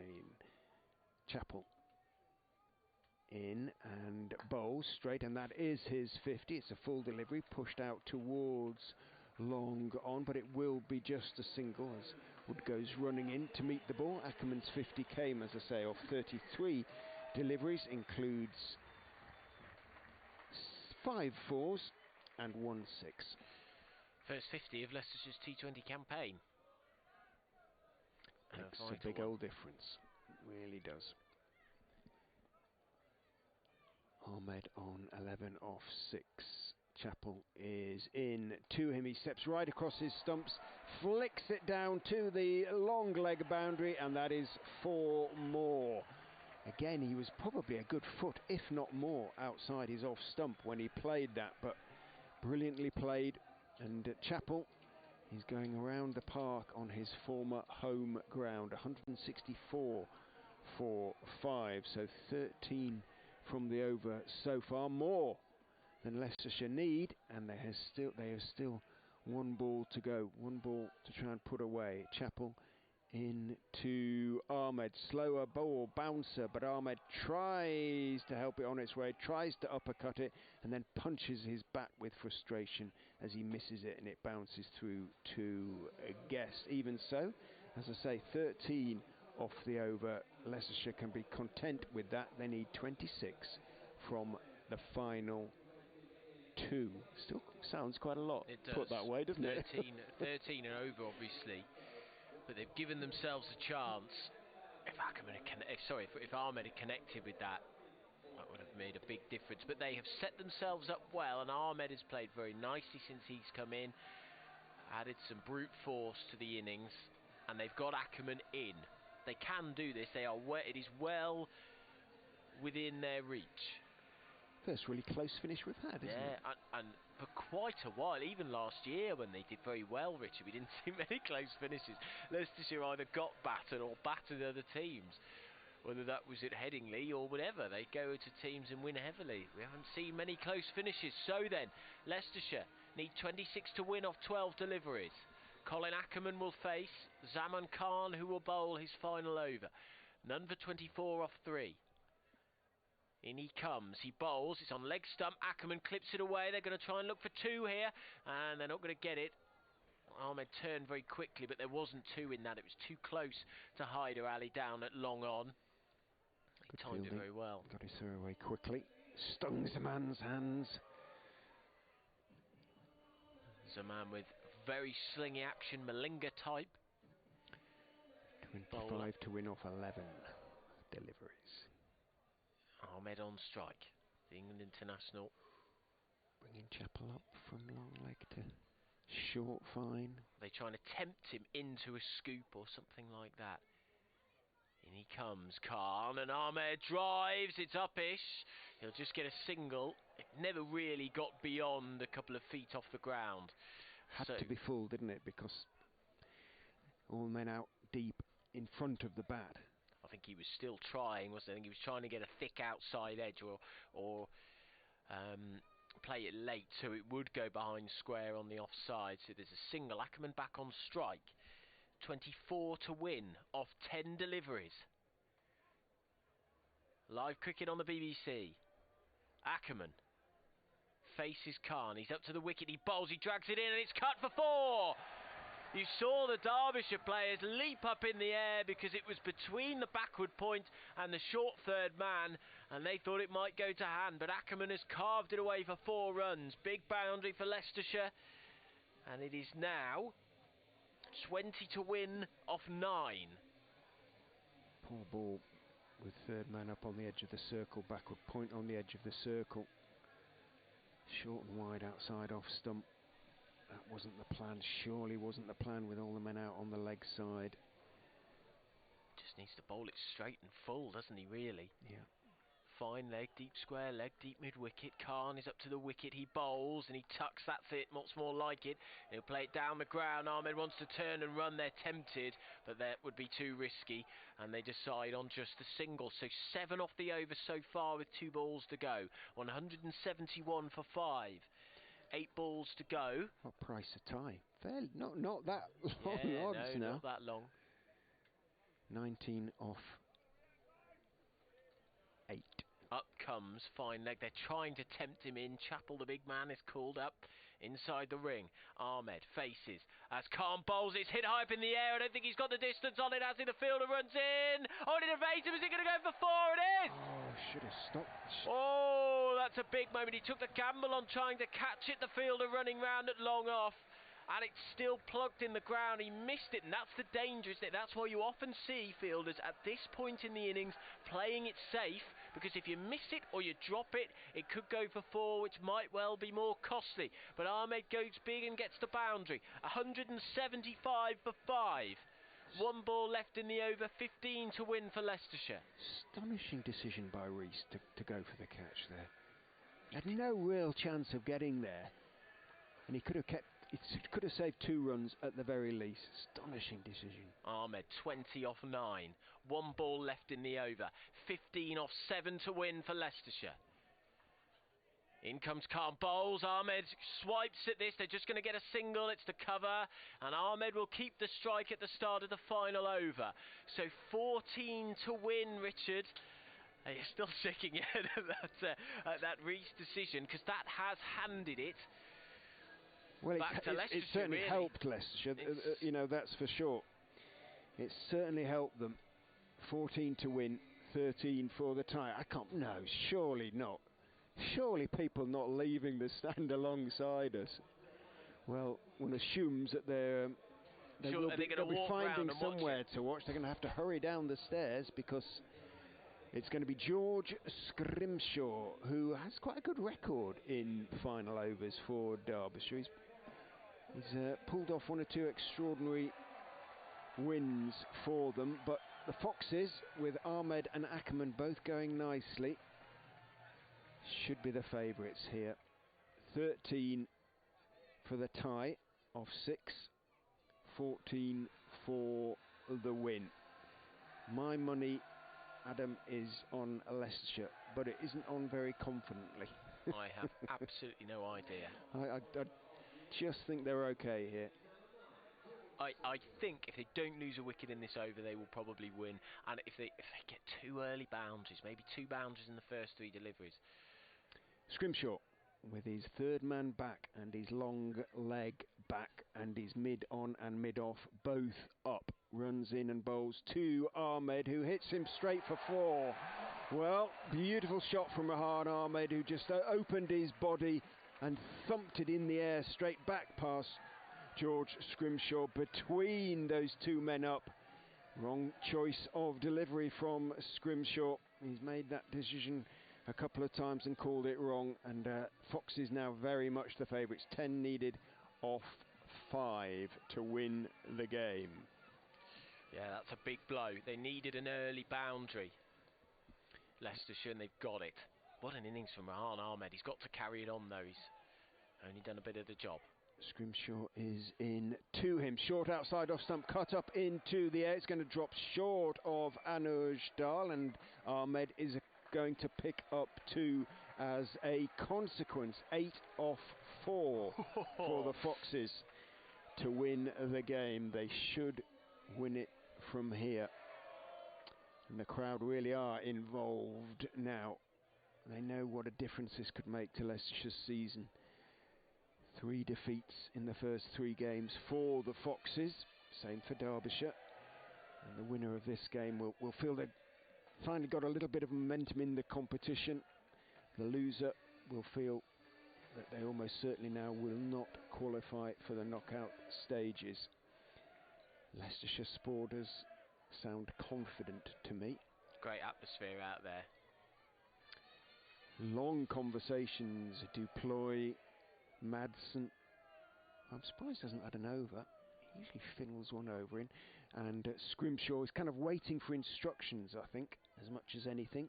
Well, they brought third man in to the edge of the circle and sent mid-on back to long on. There's also a deep mid wicket, so likelihood is this is going to be full. Well, Dahl is still out there in the dark almost at sort of wide third man.